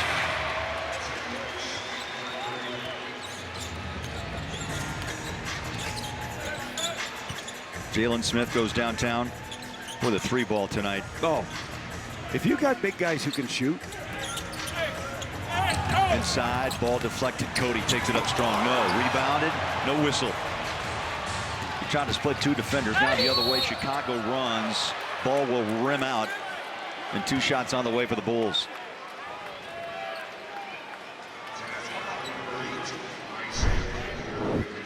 That's 2 on Isaiah. I like the fact that Cody went after that, but Mr. Smith is waiting for him. And Chicago a chance to get this lead back up to a workable margin. If you're Will Hardy, do you consider taking Lauri Markkanen out right now, Buller, and give him a minute and a half of game time, the 3.5 minutes between quarters 3 and 4, the first 2 minutes of the fourth, and have him for the final 10 well rested? That's an interesting point, because when I saw Vucevic, Nurkic step up, I thought that was the case, but instead they bring Love out. So Nurk is in. 1:24 to play, third quarter.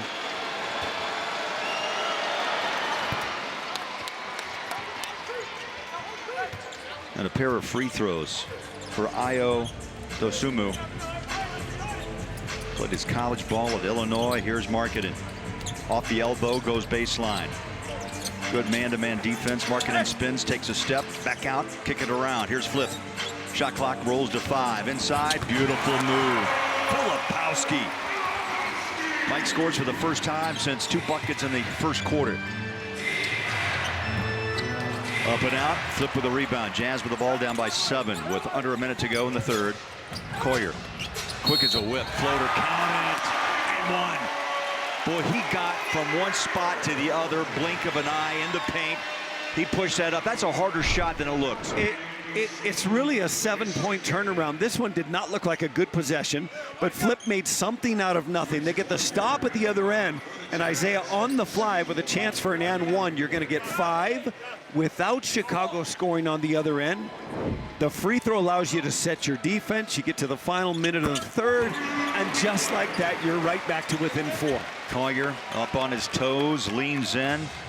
Isaiah with a 12-point night with 3 assists in 18 minutes, and the Jazz continue to push back on Chicago, 98-94. And the Jazz back in man-to-man, up to Cody Williams to stay in front of Kobe White. White drives paint, glass, no, rebound, Nurk. Push. Collier. It's not a 2-for-1 opportunity, which he recognizes. Let's get 1 good shot. About a 7-second differential between shot clock and game clock. Markkanen wants that ball. He's got it. Catch and shoot 3. Up and out. Flip. Jumps up. Right back out to Markkanen. Now you hold for the final one. And you can cut this to 2 or 1. Game clock rolls to 5. Down to 4. Down to 3. Collier drives and then throws it out of bounds. That's only the 5th turnover. Amazing. Through nearly 3 quarters of play for Utah. They averaged 17.5.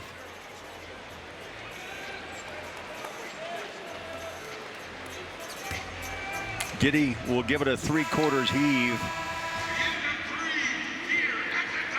And 3/4 complete. Mike, close game. On a buckle up night. Why not in Salt Lake City? 4-point game, 98-94, Chicago. Make his debut against the Jazz. Been out with a back issue, sciatica. Anybody who's had that knows it's not fun. But the Lakers and the Jazz scheduled for Tuesday night. Yeah, Jazz are going to see him twice in a week. And LeBron's return. They're 10-4, by the way, the Lakers are. That's 4th best in the West. The only team to beat him in the last 4 games is the Oklahoma City Thunder, who is the best team in the West. But we'll see if they get better with LeBron or not. Let's say if you want to take a look at the all cast, Richard Smith, we know him as Smitty, longtime personnel, key personnel manager in the Jazz office, is on with Big T in the lumber right now. If you think he has stories about Frank Layden, you're right.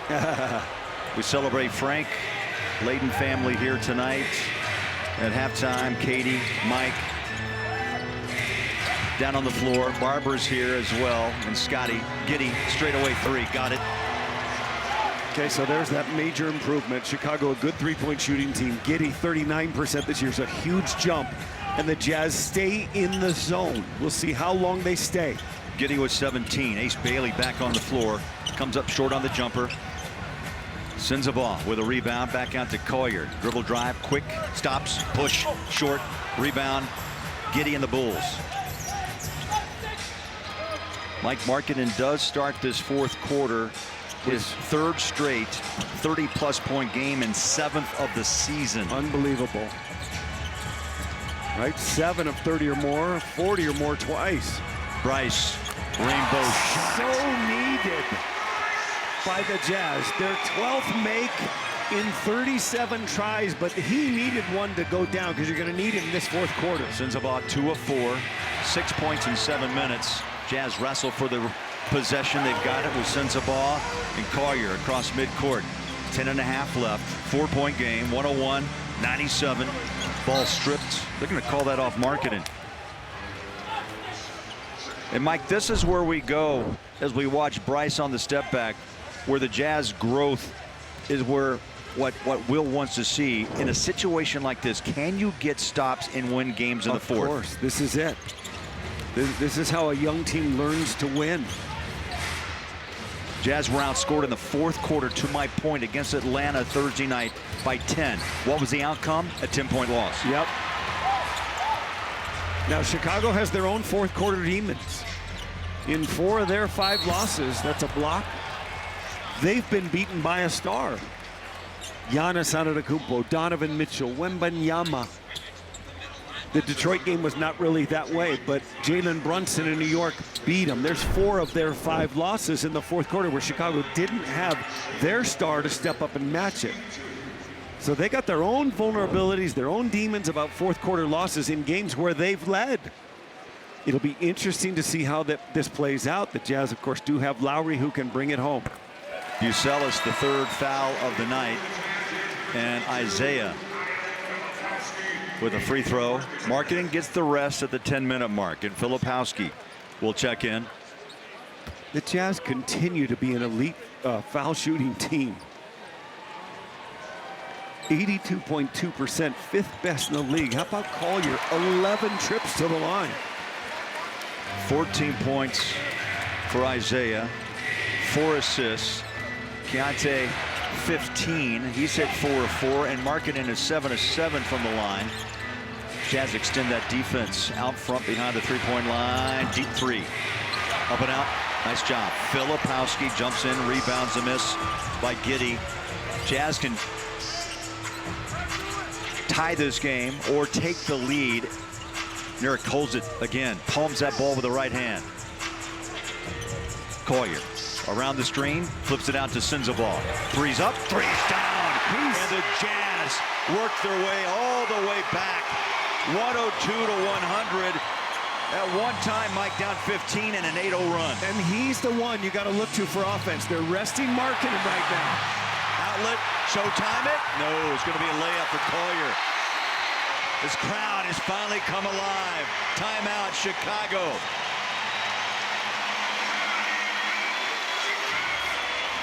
And it's been the bench who's helped reload the Jazz with Collier, with Sensabaugh, and also a huge night for Markkanen, the 31-pointer for the starter.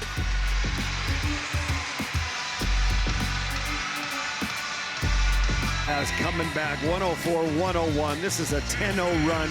Getting the ball inside. Sensabaugh giving Markkanen a rest and providing that offensive firepower that they need. I called him earlier in the year the run stopper because he made timely buckets, usually stopping another team's run. Collier on the breakaway, and all that produced another timeout for Chicago. And with 9 minutes and a little bit, the Jazz have taken this lead with a 15-3 burst. The 10-0 run, but since the minute mark of the third quarter, Utah's outscored Chicago 15-3. Collier has scored or assisted on the last 13 points for the Jazz. He has single-handedly, in my opinion, given Bryce Sensabaugh new life. Bryce was in a little bit of a slump. Collier comes back into the lineup. I think this is Isaiah's 5th game back, and that kind of coincides with Sensabaugh making some big shots. Well, Ace Bailey, a short night. From the start, foul trouble. He played all of 10 minutes. Keontae George had a game like this just earlier this week. That's a weird call right there. If anything, that should have been a foul on Sensabaugh. But I don't think the whistle blew on the screen, and then Bailey was kind of caught with his hands in the cookie jar.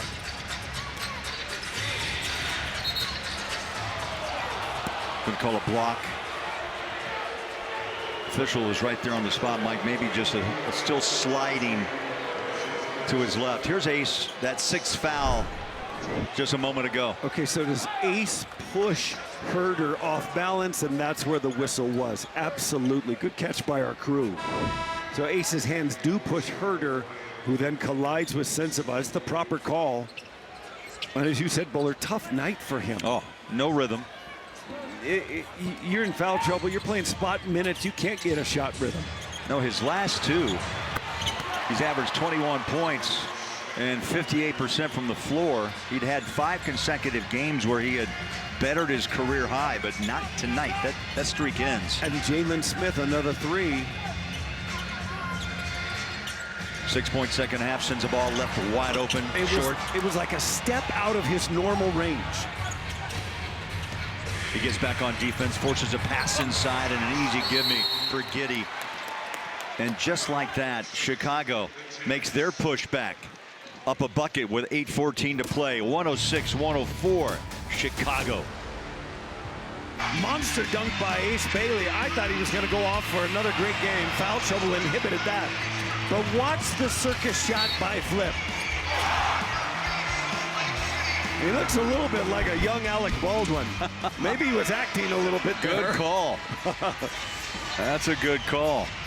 There's Ace. So which one you picking? I'm going with the flip shot. All right. Top of the backboard, took a couple inches on the roll, and then dropped home for 2. Bulls by a bucket. A lot of time left in this one. Over 8 to play. Jazz on a flight tomorrow to Los Angeles to play the Lakers on Tuesday night. Mikhailuk passes a string over to Keontae through the hands of Flip, picked up by Love. Oh, how did he get through traffic? I don't know.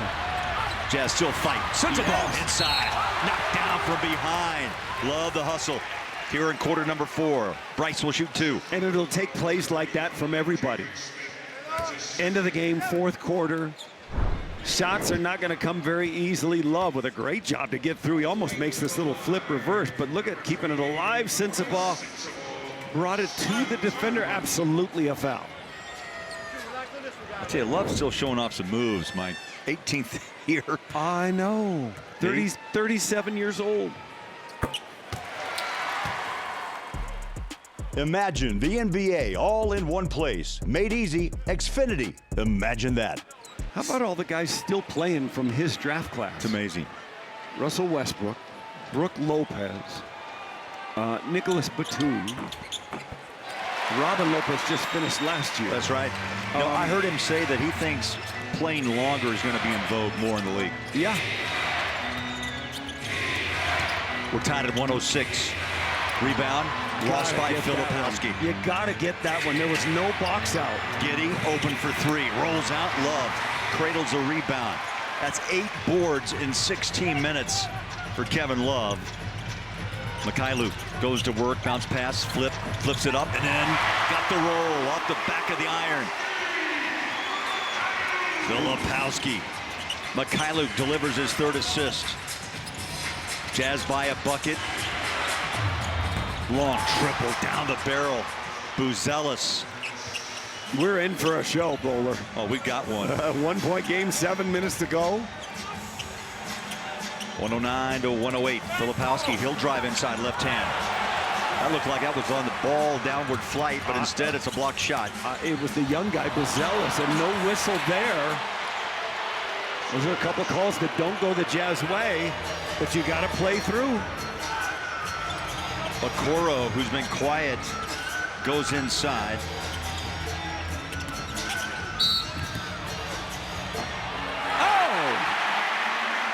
Count it.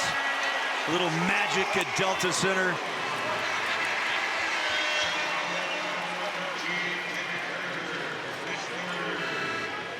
They're going to whistle a foul. Number 3 on Kevin Huerter. Yeah, it's on Huerter, but then Keontae's left elbow goes into the Bulls, and somehow he makes that shot. Remember Keontae early, folks? 1 for 7 from 3. Decided I'm not shooting him anymore tonight. I'm going to get to the line. I'm going to start to get some field goals. He's almost at his average. 21.3. He's at 17 free throws on the way. And here comes a lineup for Chicago that they have not had the luxury of having all year to close a game. Vucevic with Kobe White. Giddy will get a quick blow, but Kobe White has not been here. It's his first game. Okoro also on the floor, and Keontae ties this game at 111. Key 4 of 5 from the floor since he missed those 9 consecutive shots. It was a fixed thing in his mind. I'm going to get to the rim. I'm going to get closer shots. I'm going to do all I can to bring home a victory. Coming up on 6 minutes to play in the 4th quarter. Kobe White. Tough shot. Pushes it up and out. Rebound and a crowd. Love battles. Kobe White, remember, started 2 for 2. He's missed his last 7. Great board by Love, and I'll tell you what, the Jazz are in the bonus the rest of the quarter. Good D by Bryce Sensabaugh. Did not go for these fakes. Stayed down, forced a tough shot, contested.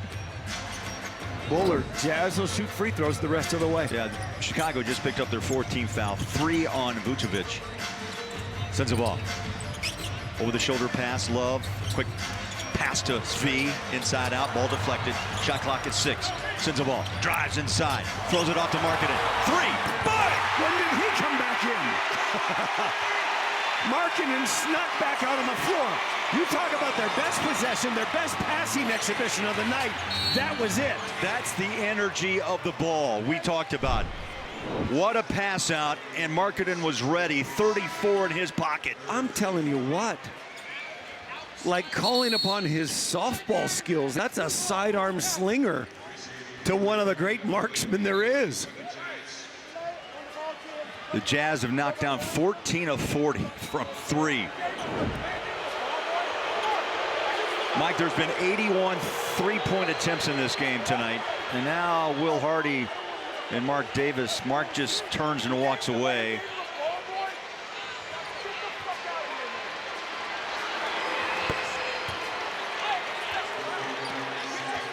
So the violation is what? Delay of game?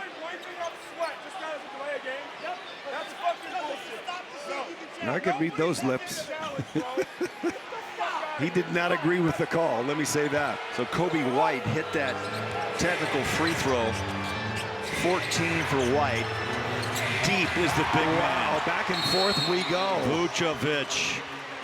His first bucket in the 4th quarter. We mentioned his 3-point ability. Yeah, 44% this year, and he just said, I'm taking this 3 and give Chicago a lead of 1. This discussion about delay of game is still on with Mark Davis. And Will Hardy not happy. Hold on. Under 6 to play in Salt Lake.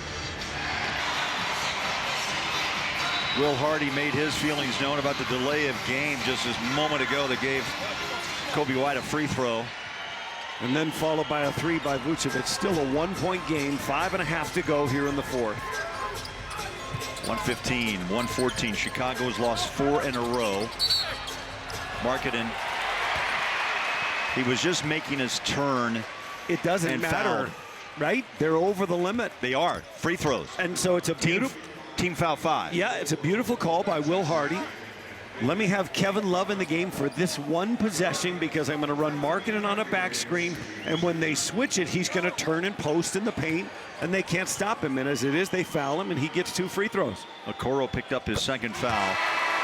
And if Markkanen continues to add to his big night of 35. Okay, so here's the play. Now, it's a foul. They do call it delay a game here. Now, let's see why.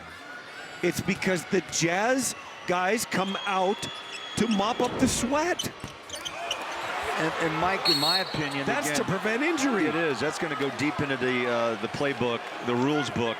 Man, but you got sweat on the ground, and if that had not happened and someone takes a fall, turns an ankle, then what, right? Yeah, and Mark Davis is like, what are you guys doing? And he goes, delay a game. But a delay a game should only be a warning first and then a second one a tee. I wonder if there must have been one earlier. We're tied at 115, coming up on 5 minutes to play. Has a little playoff feel to it. The Yes, old it does. Bulls and Jazz, but I don't see Stockton, Malone, or Pippen and MJ. Giddey, shut down by Mykhailiuk. Nicely done, Lauri Markkanen. That's why Lowry should be an all-star. It's not just 30 points a game. He was guarding a 6'6" guy right there and stopped him. Okoro is 1 of 6 shooting. Mykhailiuk off to Nurk, hands off to Markkanen. Got a mismatch. They try to double down the big man down the baseline, drop it off, push it short. Oh, he'd like to have that one back. Ball comes loose. Defense again by the Jazz. It's Sensabaugh again with a gem. Making an impact on the offensive and defensive side of the ball. I say get something going to the hole. Remember, you're over the limit. Now put pressure on Chicago's defense. Markkanen takes a glance over his shoulder at the play clock, turns, fires. That ball ricochets out. Nurk is there for a moment and lost the handle. They're letting him play. Coby White, that's a 2-ball, short. Giddey jumps in. Coby White, how many minutes has he played? He's at 21. He's on a 24-minute restriction. He might have to come out the final minute of the game if coach is paying attention. Isaiah Collier takes the sweat top off. He'll check in. There's Billy Donovan. 6th season. They're 6-5. You got to go back 4 years before you find a playoff appearance by these Bulls. But they're off to a good start this year, trying to break out of a 4-game skid. Well, they led the East in the first couple of weeks of the season. They were 5-0. Defending the 3 like no other team in those first 5 games. They were only allowing 9 threes a game. Coby White drops 2. 16 for Coby in his season debut. And Chicago retakes the lead 117 to 115. Boy, the bench of Chicago has scored 57. Utah 45. Keontae on the floor looking for Lowry. They want him. They got him. Little jab step. Now puts the ball down on the floor. Spin. Step back Jay. What a shot. 37. What a shot. Markkanen. Once again tied. White gets bumped, no foul. They play on. And the Jazz are over the limit too, so it's free throws for both teams. Coby White, little left to right move, now spins on Keontae, trying to go up and under. Got some help defense by Sensabaugh. Out front 3. What a sequence as Dosunmu drops a huge 3 late in this fourth quarter. 3 minutes left, Chicago by 3.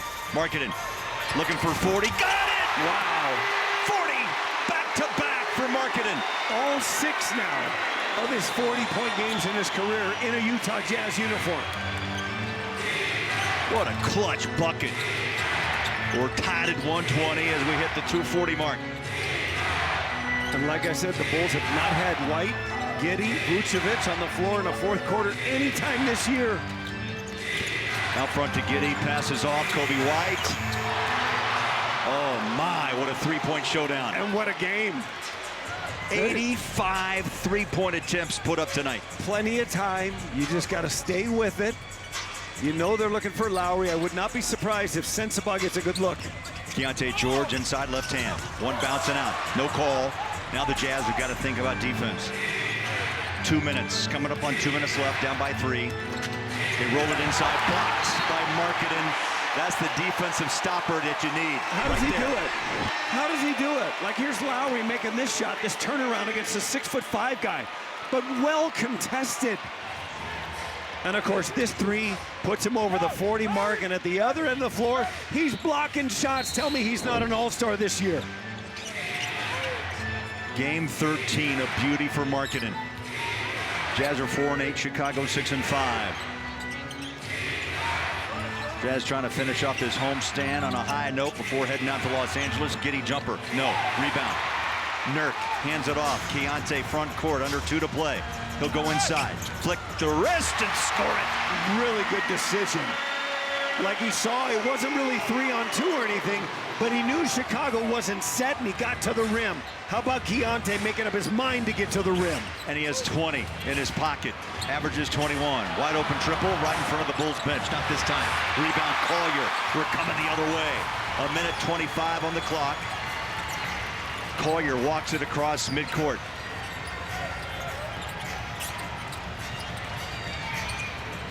Markkanen, Vucevic.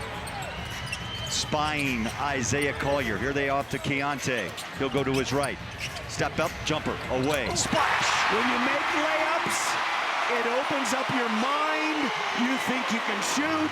And Keyonte, who was struggling from deep, has been terrific of late. He had 5 at the half. Ooh, contact made. Sensabaugh trying to hold his ground. Was he in the restricted area? I think so.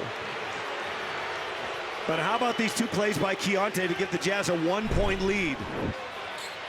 He gets to the rim. It's a tough finish. Again, a wrong-footed, but he shoots it with the right hand. And then this one just penetrated. He had not made a jump shot from deep, but this one all rhythm, all net. And the Jazz by 1. Double-fisted pump by K-Love. This game far from over. Just past the 1 minute to play mark. Giddey is at the line.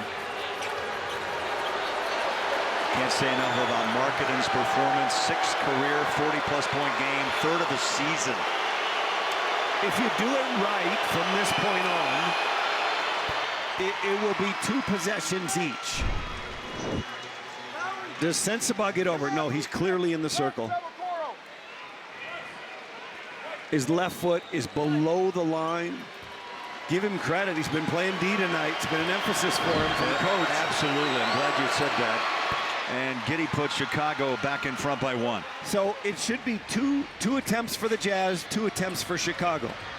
21 for Giddey. The rest of the way. It's just how it works out with about a minute to play. Who can convert twice is the question. Collier picks it up. Here's Markkanen. He'll jump it up. 17-footer. Got it. Ice in his veins. Timeout Chicago. 42 for Markkanen. He dropped 40 on the Hawks Thursday night. How about all the different ways he scores? Putbacks, dunks in traffic, turnaround jumpers, 3 balls. And this one, old-fashioned, old school, coming off a screen and shooting from the elbow. Markkanen, brilliance tonight. He has pushed the envelope. 9 lead changes in the 4th quarter alone. I mean, I call him the most unique 7-footer in the game. And we're going to show you a variety of all the things he can do. Here's a dunk in traffic, finishing. He's the number 6 scorer in the league. He can shoot from outside. 6 threes last game, 6 threes this game. He's scoring 30 points a game. He's 28 years old in his 9th year and now making all the big plays down the stretch, refusing to Wilt. And of course, this is the last one, which I think, Buller, is the toughest one to take. It's about 50 seconds to go. You know you're open, but do you really take a two-pointer coming off a curl with a guy on your shoulder? And he says yes. Mike, I'm going to throw you a seatbelt. Jazz Nation, if you got them, use them. I tell you, I know this is game 13. It feels like a first-round or second-round playoff game. There's a lot of history, but it's been long ago with Chicago and Utah. That 97-98 World Championship Series will go down in history with the battle of Malone, Stockton, Pippen, and MJ. Oh, yeah. Now the Jazz are going to go man here. Sensabaugh's got to stay with Herter. Lowry gets the task of staying with Vucevic. Collier is on Giddey, the playmaker. Big stop right here, needed by Utah. They switch Keontae out to Kobe White. Tries to split the two defenders. Giddey on a runner inside, caught it and scores it. So Will Hardy with 37 seconds says, let's go 2 for 1. But they're not coming up the floor fast enough. They're going to take this and take one possession, see if they can take the lead. Probably pick and roll for Markkanen. How about a three ball? Up, out, one and out. No, rebound. Sensabaugh back inside. Markkanen, and he's fouled.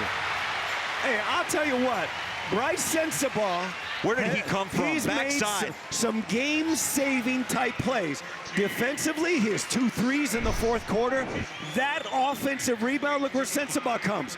He comes and gets it, kick out, and then Collier throws a dime right to the Jazz best scorer, which gets him to the foul line. 19 seconds of play. The Jazz with a chance to retake the lead. Down 1, 127-126. He's got to be exhausted. Jazz have put together, Mike, 3 30-point quarters in this game. When you're exhausted, you think you need to give it a little extra. It's an interesting thing at the end of a game.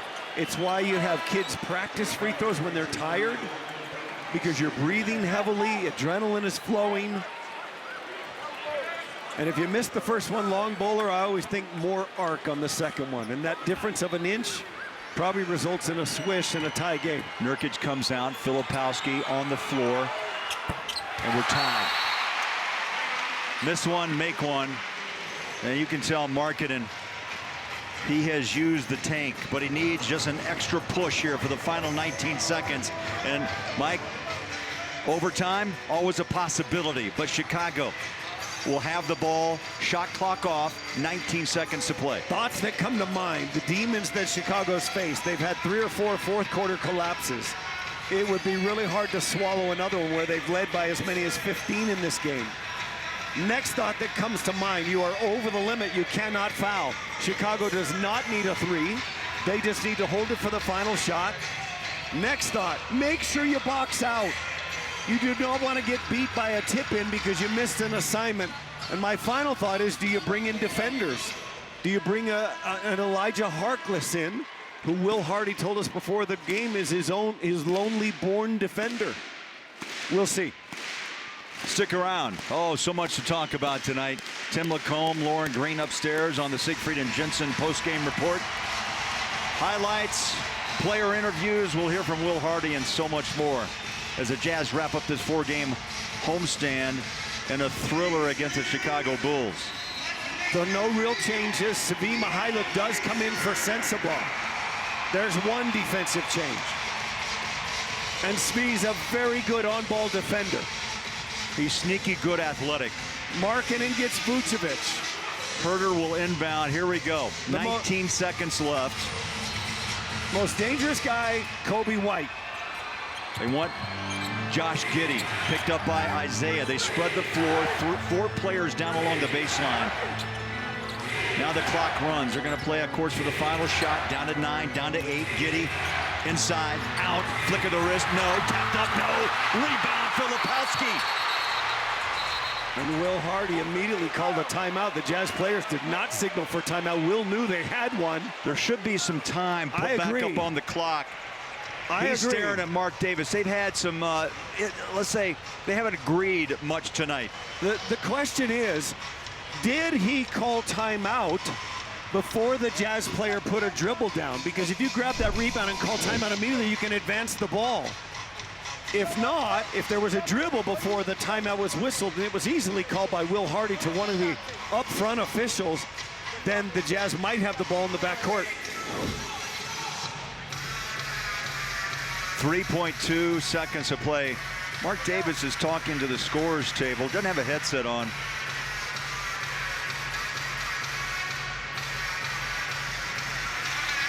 So great work by our crew. So here's Giddey. He's going to go down. Good defense by Mykhailiuk. They force the miss.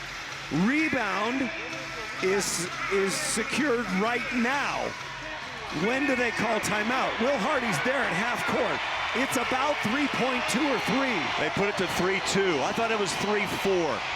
But by the time Flip came down and hit the floor, it had jumped to 3.2.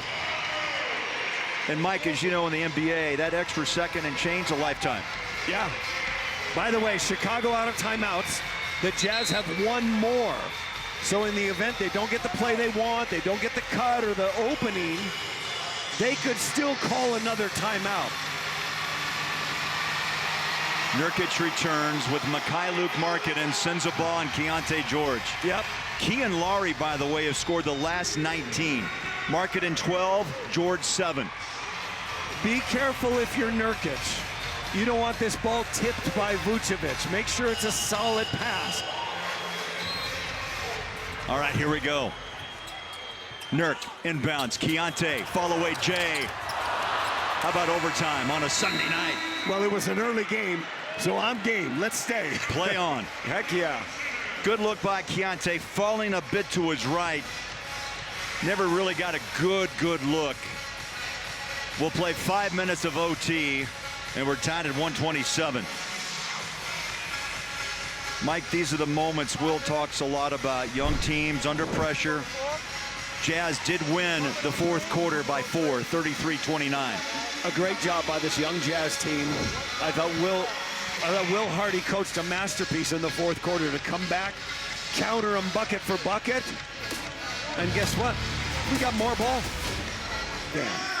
And while it hasn't resulted in 3 victories thus far, you lose to Minnesota, you beat Indiana, you lose to Atlanta. The offense has really exploded. This team has learned how to pass and share the ball. They're learning tonight how to win a game like this. You can't recreate this atmosphere in practice. So if you're Will Hardy, this is what you want. You want these guys to learn. Vucevic will jump against Nurkic.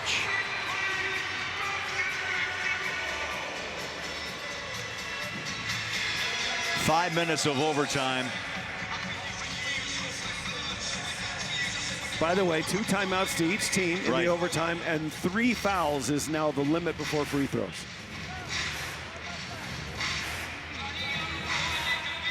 They're trying to position Giddey away from the circle, just like Collier has stepped out. There's Isaiah, nice tip out by Nurk. By the way, first possession, Utah. Jazz only 6 turnovers the entire game. That's amazing. It's incredible. Markkanen, corner. Tapped up, tried to save it, was Nurk, and the rebound to Vucevic. Markkanen 6 of 15 from 3. Giddey. Kevin Huerter lost a handle. Giddey saves him. Shot clock at 6, down to 5. That's a late whistle as they get a foul, I believe, on Nurk. And they're going to give him 2 shots. It almost looked like he lost the ball on the dribble. I'm with you on that. While going to the rim. But immediate signal by Mark Davis, 2 shots for Josh Giddey. He's flirting with a triple-double. Yeah, 23, 10 assists, 8 rebounds. And he's has not missed a free throw. 5 for 5. Uh-oh. Announcer jinx, I love it. Oh, my. It's interesting, when you play overtime, there's almost a sense that you need to score early. You need to win this in the first 2 or 3 possessions, but it's not true. It's half of a quarter. It's 5 minutes. It's the team who plays the best for, let's say, the 10 possessions they get. 24 points for Giddey. Markkanen. Ball deflected out of bounds. He was trying to find Keontae for a corner three. 12 on the shot clock. I love that Hardy has stayed with Sensabaugh, who made fourth quarter plays. You need another shooter out there and another threat so that all the attention doesn't go to Lowry. Collier. Nurk drops it down low. Tough. Nope. No, Mark Davis waves that bucket off. Fouled before the release. It's almost an impossible play to defend. Lowry rubs off Nurk, and then Nurk throws a little lob. And Lowry at 7 feet, the only one who can go catch it. Jazz get the ball inbounded. 10 on the shot clock to Keontae. Boy, Markkanen wants that ball, sets a screen, rolls. Only 5. He's going to have to go. Key step back triple. Got it. Remember, he'd Clutch only made bucket. 1 all night from deep. He's now 2 for 8. He had refused to shoot one almost in the entire second half. That's a big hoop. 5 at halftime, Mike, to your point. 2 of 11 shooting now with 25. Jazz by 2. I'll tell you what Nurk just did. They left it out front. Oh, the ball hit the backboard and ricocheted out. Giddey straightaway 3. Isaiah Collier. Nurk coaxed Herter into the reverse layup and then blocked it. It was brilliant. Nearly 2 minutes into overtime. Behind the back goes Collier off to Sensabaugh. Bryce. Right at the free throw line, the jumper sweep. Got the rim and rolls in. Sensabaugh, some clutch buckets and clutch play in quarter number 4 and in overtime. You can get a stop right here. Giddey. Nurk rides him into the paint off his back foot. Shot good. Tell you what, he's a good player. He's only 23, for crying out loud. 5th year out of Australia. He's put 26 up tonight.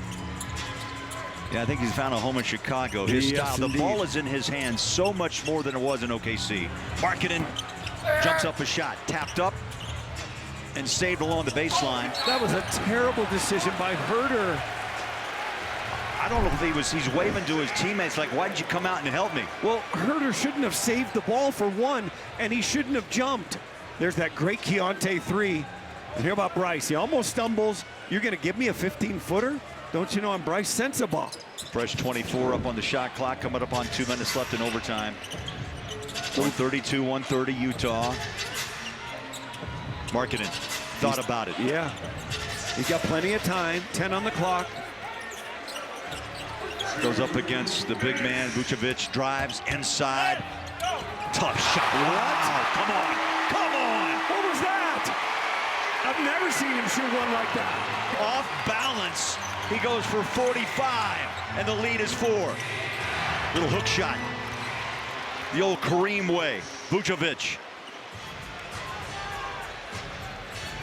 Oh my, what a game. Heck yeah. Markkanen has taken 30 shots, made 15. He's got 45 on the board with 6 rebounds. You don't want to take a timeout because you only got 2, but you almost need one. You almost need one to rest. Collier drives, kicks, sends a ball. He'll go baseline. Ball tapped out of his hands by Giddey. 4.3 to shoot. So rock the baby, cradle it, and somehow put it to sleep. It's not even a shot. You know what? That's a horse shot. It is. He's falling down. He shot it from his waist. Okay, 4 seconds on the shot clock. This is Keontae screening up on Lowry or Nurk rolling right into a big pick. Lowry coming to it. Here's Collier. There it is, right there. Catch and shoot 3, rainbow shot. Nearly went down, tapped out by Collier. New shot clock. It's off Nurk. Good hustle. Both the 2 bigs are right there near center court. And it's going to be Chicago ball. 1:22 to play, and the Jazz up a bucket. Both teams with 2 timeouts. Both teams, I believe, with a challenge remaining. Kobe White, a slow walk across the timeline. Nurk picks him up. I thought he traveled. Cupped it. 3. No. Rebound right into Nurkic's hands. And Will says, walk it up. I still got my 2 timeouts. I honestly would think about taking one right now. A minute to play in overtime, and the Jazz lead the Bulls by 2. Keyonte. Ball's kicked. Tried to squeeze it in between 2 defenders, and Mark Davis does call the kick ball. 14 on the shot. Utah will get it side out. Jazz have been great at side-out execution all season long. Will talked about it. They work on it constantly. It can be a game changer, Mike, one way or the other, win or lose. Here's Keyonte.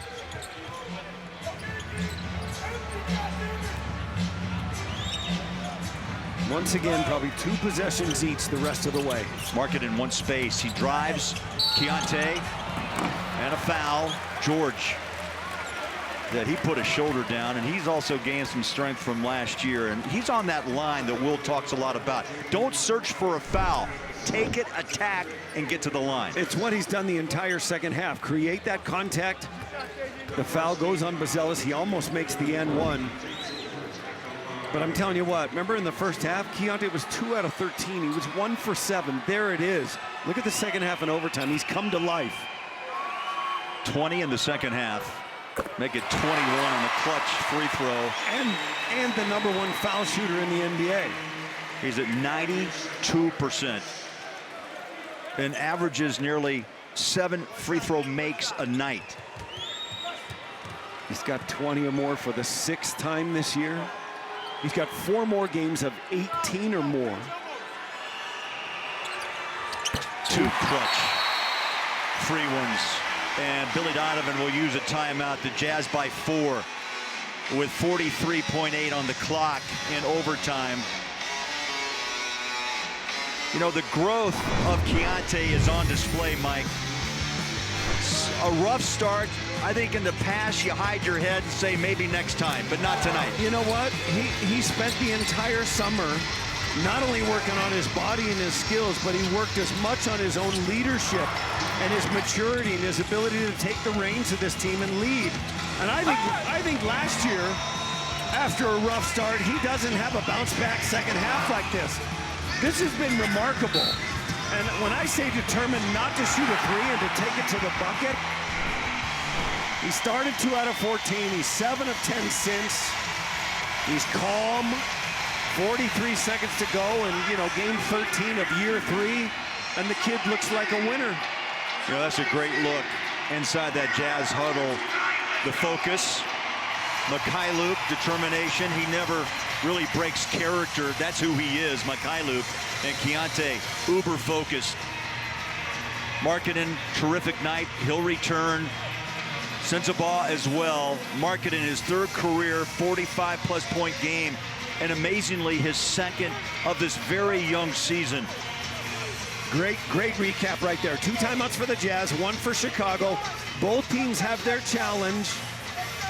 And Utah does have a foul to give. Chicago does not.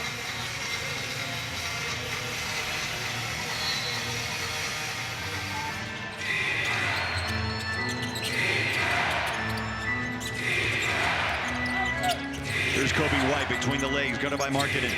Forces him to hang on that 3-point line. Giddey runs into Keyonte. Great D so far. Shot clock down to 10. Giddey recovers inside, drops it low, and the 2-hand putback. My goodness, Take care of the Buzelis. ball. And Will gonna take a timeout. He's got 1 left after this. 27 seconds with 4/10 of another remaining in OT. 18 for Buzelis. Like the Jazz did a lot of good. First of all, Markkanen guarding a guard. Keyonte cutting off Giddey, making it tough. Sensabaugh with a near steal. And then the pass to Buzelis, just Mykhailiuk on the other side. Lost sight of the ball and the man.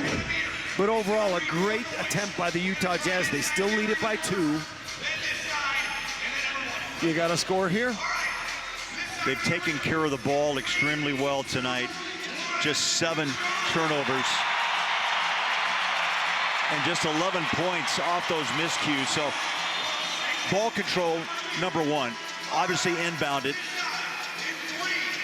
And there's a point in this ballgame where the Jazz are shooting under 40% from 2 and under 30% from 3. And they've climbed way back up, 44%. They're at 36% from 3. They've made 16 of them.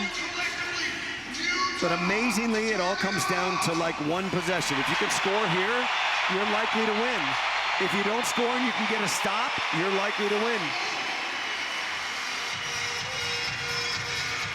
Jazz come back with Nurk, Markkanen, Sensabaugh, Keontae, and Collier. Coach Hardy has rode those guys to the end of the fourth quarter and beyond. The main thing is, do not take an early shot, in my opinion, for nothing. Right? Like, if you could use all of this time and put the ball up on the rim and get a rebound, you also win. But Chicago's going to put some pressure. Now, there shouldn't be an 8-second call on that. They strip it from Collier, Euro step, Kobe White. He threw it away. He throws it away. Wow. What a wild exchange. Both teams under pressure. The Jazz lose it, and Chicago coughs it up. Can I say that Cody White, who has not played 1 minute this year, this is a crazy sequence. I think he's fatigued, and I think fatigue gets the best of him here. He has not been in a fourth quarter. He's not been in any critical minutes, and he makes a grave error there that he normally wouldn't make. He's been out the entire season with a calf strain. He looked like, to me, as he tried to lunge forward, wasn't much left in the legs. That's absolutely to try true. to pull that ball back in the corner. I couldn't agree more. Jazz ball. And I'm telling you what, they've made shot after shot. How many lead changes did we have in the fourth quarter? A ton. Back and forth we went. That was a big one by Keontae. And of course, he made a 3 in overtime. I love that one. Because that Lowry shot, they were down 4, and he decided to go for that too. And there's the big one by Key. Sensabaugh with a 15-footer. You got contributions everywhere. And of course, the circus shot by Lowry. I'll tell you, put that on the reel for play of the game. Yeah. That would give us 3 tonight. Jazz trailed by 15. They have led by 8. We've had 16 lead changes and 16 ties. They did not handle pressure well last time. Expect Chicago to get all over them. All over Markkanen.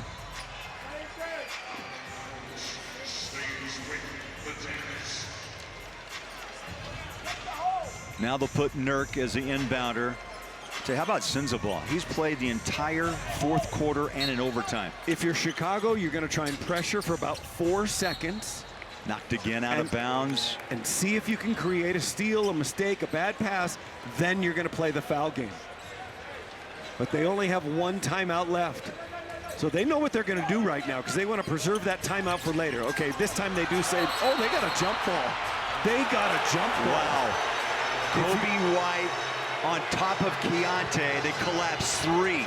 And if you're Key, don't turn and get it, into a nest. Don't hover. You got to get rid of that ball.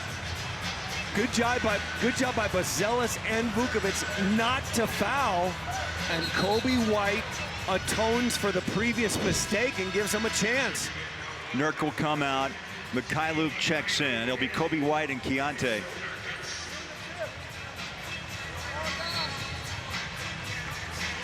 Keontae's got a chance to tip it right to Lowry. If he can win this tip. Here we go. Tap is up. Kobe White won the tap. Timeout call by Vucevic. So the Jazz up by 2 and 5.6 to play after the call. Keontae tied up, and they go with a jump ball, and Chicago wins the jump. Wow. I mean, there's been a little bit of everything tonight. Oh, yeah. From circus shots and minute restrictions and mistakes, big buckets, and a high-scoring game, which the Jazz have been doing here at home. In this homestand, what have they averaged? 130 points a game. Here they are tonight at 136. Yeah, the 122 they had against Atlanta was low scoring. Yeah. They lost by 10. But boy, what a night. 136, 134.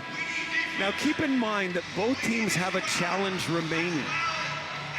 Like if Chicago forces the action and gets fouled underneath, the Jazz have that challenge. It could reverse the call. There could be a proximate foul that could nullify a hoop. It's really a beautiful thing to have in your pocket at this point of the game. If I'm an assistant coach, Sean Sheldon or Scott Morrison, I'm in Will Hardy's ear and says, Coach, we got a challenge remaining.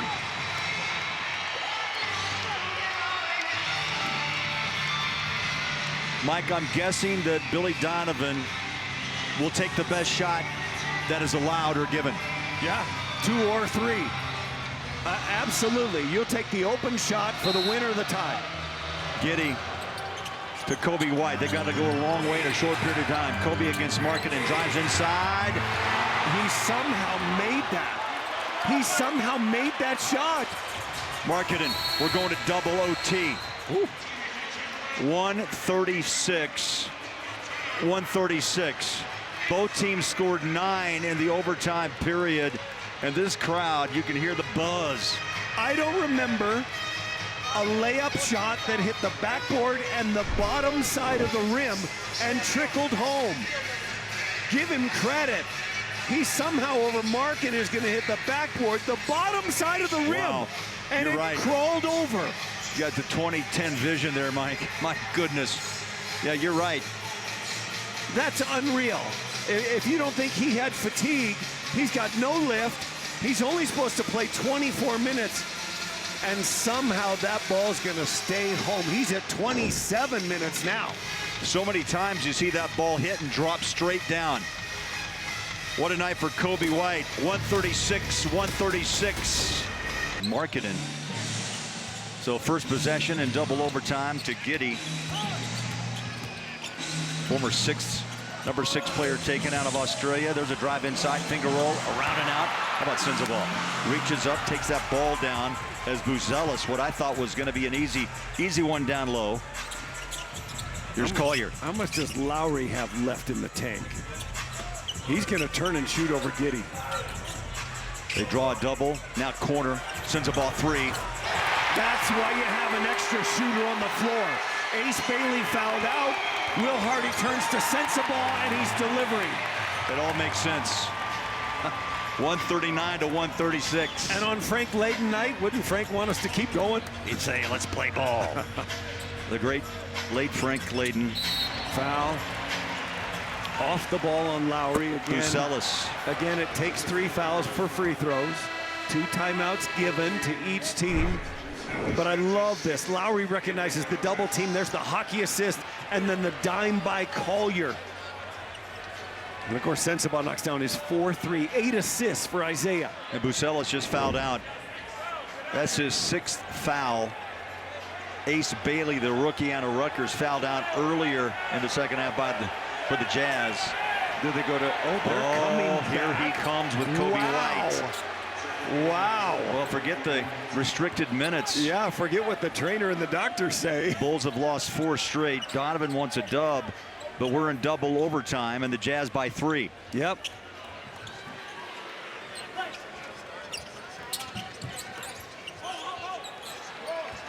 Here's Keontae. Drives on Coby White.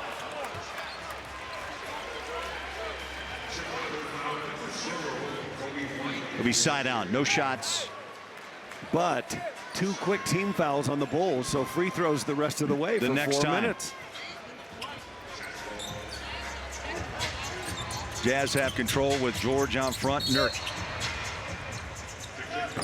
The ball was kicked. Shot clock at 14. 3:48 to play. Double overtime.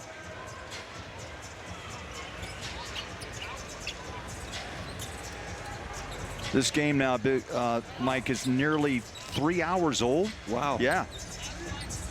What time is your flight tomorrow? High noon. Plenty of time. Markkanen playing catch with George. Not plenty of time on the clock. Keontae deep. Comes up short. Got a foul. If that's a foul on Chicago with Markkanen crashing the board, it could be on Okoro. If it's Coby White, is he fouled out? No. Mark Davis walks to the scores table. He wound his finger up and he wants to look at this. Review this foul to see if it meets the criteria for a flagrant foul. They want to look at to see if this is On the three-point shot, like, is he giving him enough room to land? the foot is there, and Keyonte steps on it. And So- again, you have to allow a player landing room.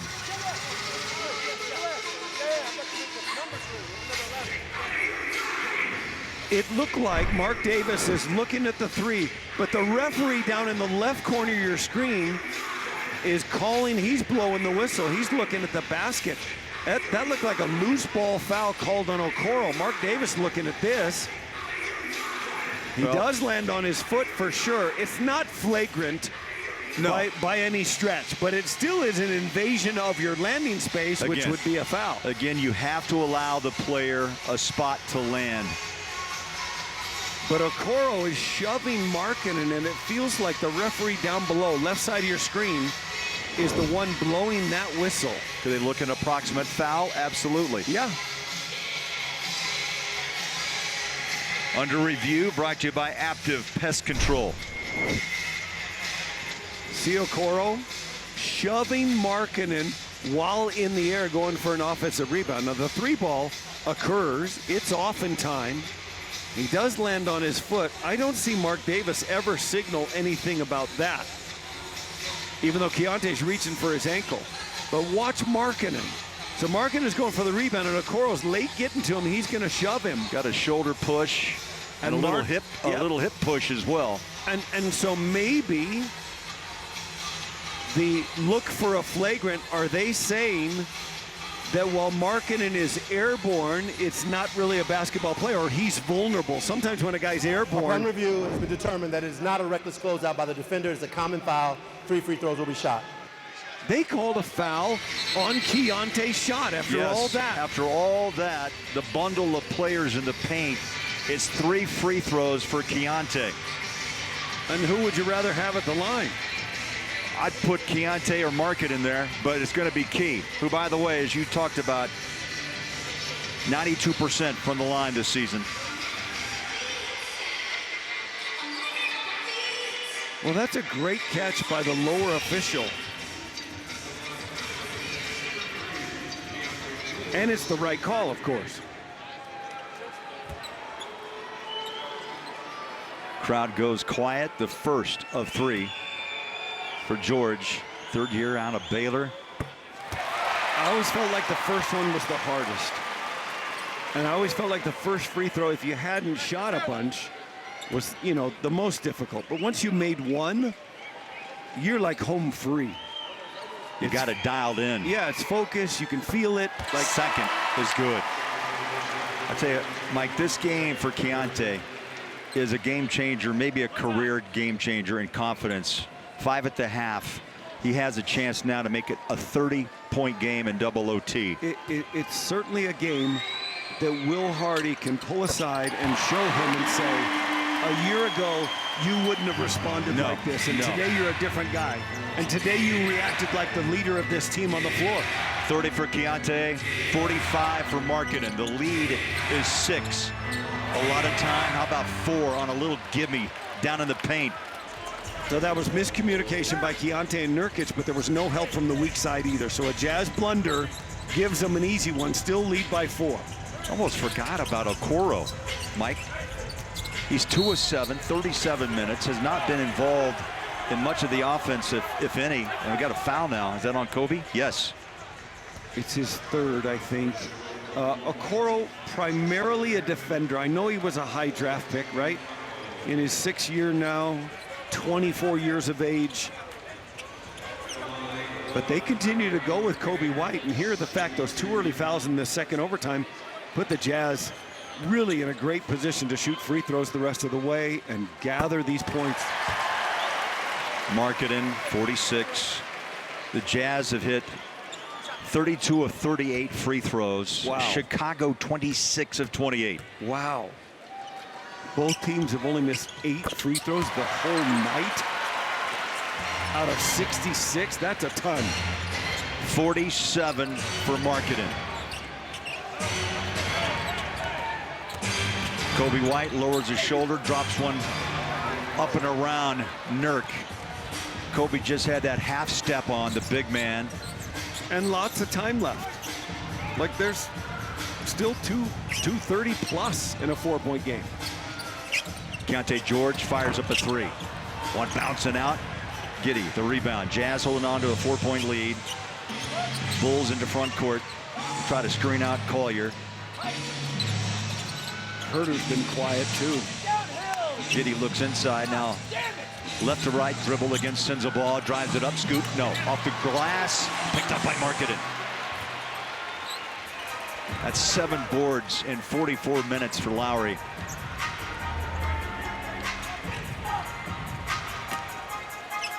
Keontae, remarkable. His 8th 30-point game. His 2nd this season. Do they double? Here they come. Markkanen step back shot. Tough. Ricochets out. Giddey's everywhere. Grabs the rebound. Threads the needle. Too much. Markkanen steps in and steals it away. What kind of condition is Markkanen in? But he came in incredible shape from the Euro tournament, right? He's played 44 minutes. He scored 47 points. He just missed a shot at that end and got the steal at the other. Isaiah Collier bumps out, resets. Keontae. About an 18-footer short. I'd say the legs are tired. Yep, absolutely. Jazz still by 4, under a minute 30 to play in double overtime. Kobe White somehow steamrolls down the paint.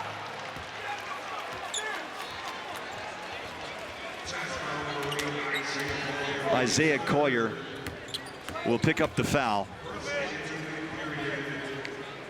And that will put White at the free throw line. White tonight, 10 of 10 from the free throw line and 23 in his pocket. He's played great. He really has. He's got 8 assists to go with making all those free throws. He averaged 20 a game last year. 2 for 2 on that trip, and it's a 2-point game. He averaged 26 against the Jazz his last 3 times against them. And here he is again. And a 50% shooter from downtown. Coming up on a minute to play, 144-142 in double overtime. Over the top pass, Collier finds Keontae. Drop it inside, big fella, 2 hands. Nurk. Again, 4-point game, probably 2 possessions each. Chicago get 2 looks, the Jazz will get 2 as well. White between the legs, takes a deep triple, up and out.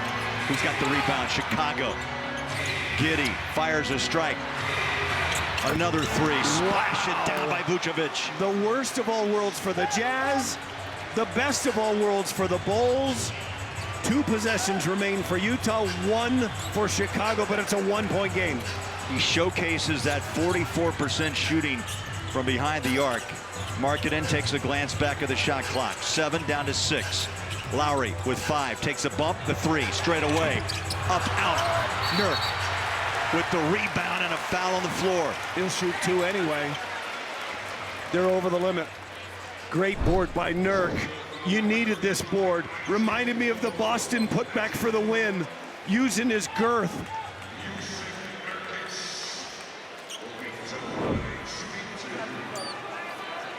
Vucevic, foul number 4, puts Nurkic at the line.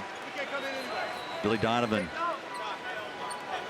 is going to substitute after this first free throw. Hold your breath. Got it. Mike, you said the first one's always the toughest. It is. And he's got a 5-point, 14-rebound night. He played the whole game and hadn't shot a free throw. That was a hard one. This would make it a 3-point lead. Missed the second. Timeout Donovan and the Bulls. 20.4 seconds to play. Chicago ball. Giddey has pulled down a triple-double tonight.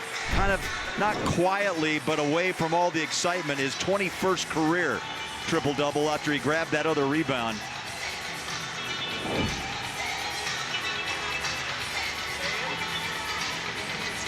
We'll keep it here, 147-145. It doesn't look like any defensive changes. at least yet, from Coach Hardy. You got to get a stop here. I mean, for Chicago in this situation, Bowler, it's been Kobe White. Boy, I'm watching both coaches, and they are just drawn, talking. A growth moment for this young Jazz team. Chicago, more veteran mix. Again, timeouts remain. Jazz have 2, Chicago 1. Both teams still have a challenge. Of course, you need a stop. There's a good look at Kobe White. My guess is whether it comes into him or not, there'll be some sort of pick and roll action to get him the ball on a non-guard defender, or maybe the defender of their choosing. Keontae starts on him. Sends a ball, Mikhailuk, with Keontae, Markkanen, and Collier. Return with 20.9 seconds now. And they don't have to wait and use all this clock. They'll take an early good one, like right here. Kobe White caught in mid-flight, back out to Giddey, guarded by Collier. Here he goes. White's got it again. They push him out front. There's the screen. Mikhailuk making Kobe White work. He's got him up off the ground, and a foul by Svi. And we'll have to check his feet. But if that's 3-point shots, Chicago could take the lead. Now the Jazz could challenge whether or not it's a foul. Let's watch. It's no, it's a 2. Okay, so as he stepped in to initiate the contact, it is a 2. Yeah, it's not really his natural shooting motion, but Mikhailuk is not in a legal guarding position, so the foul is correct, but it is 2 free throws. Kobe White first, good.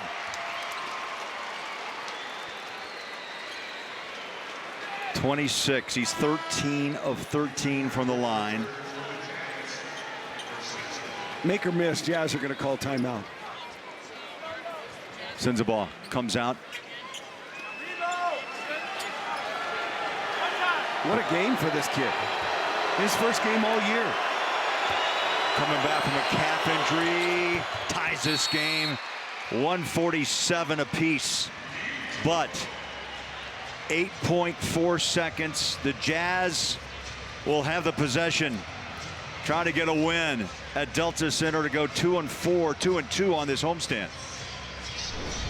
In my opinion, Lowry's the next Jazz man to make an all-star team, and I know he's made it once, but he has played this way from the get-go, not just tonight, all season long. 7th time this year over 30, 3rd time this year over 40, and every big bucket and shot down the stretch, including that one, which I've never seen before. But somehow he made it and was able to get it. Now the Jazz end up tied 147. The great Ron Boone right next to me wrote down triple overtime. His first career back-to-back 40-point game. Atlanta 40, 47 tonight. Yep. 33 shots, 15 makes, and also he's hit 12 of his last 29 three-point shots. And let me remind you about your discussion about all-star status. Lowry's also had a 50 spot this year. Yeah. And he's defending. And he's guarding wings. And he's guarding centers. Like, he's doing it all. Who do you call for this shot? I'd love to get the ball to Lowry, but you're going to give it to Isaiah on the fly, and then some sort of a screen down. Here comes Lowry right into a pick and pop. Here's Collier, Markkanen, hands it off. Keontae, 3. Got it! Oh, yeah!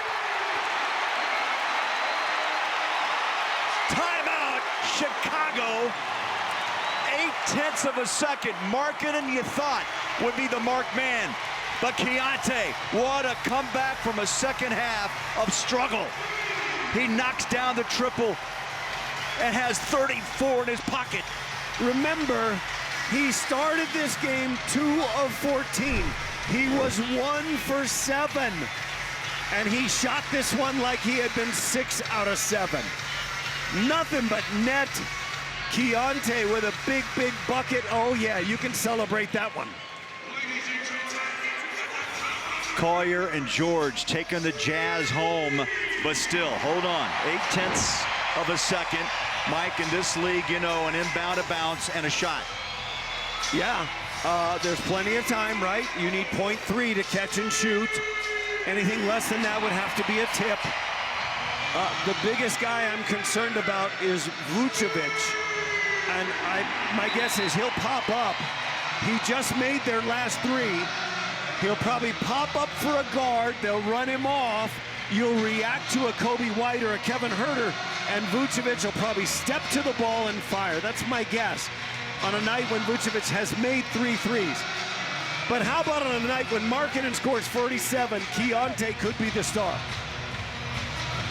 34 for Key, 47 Markkanen, 0.8 of a second. The Jazz line up defensively. Nurk will guard the inbounder. Quick hitter. The big man hits the three. No! And the Jazz will get the win. Go 2-2 on this homestand. And Mike, it's their 5th win of the season. They did not win their 5th game until December 6th of last year at Portland. They're a different team in so many ways, Bowler. The ability to come back with all those lead changes, make clutch buckets, win a game in double overtime against a hungry Chicago Bulls team who got their star back, a Chicago Bulls team who'd lost 4 in a row, a Chicago Bulls team who hadn't played since Wednesday. It was the Jazz who had a little bit extra in the tank. Sensabaugh, don't forget his play in this game tonight. Yep. And here's the last chance. I told you they were going to him. That's not a bad look for a big guy, and he was just hit that shot.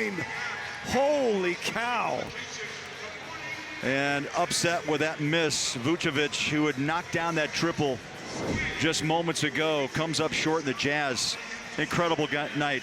In double overtime, 150-147. The Jazz win, and you win again. Download the Swig app and get your free cup of pretzel bites. That's tomorrow. Swig, the official soda shop of the Utah Jazz.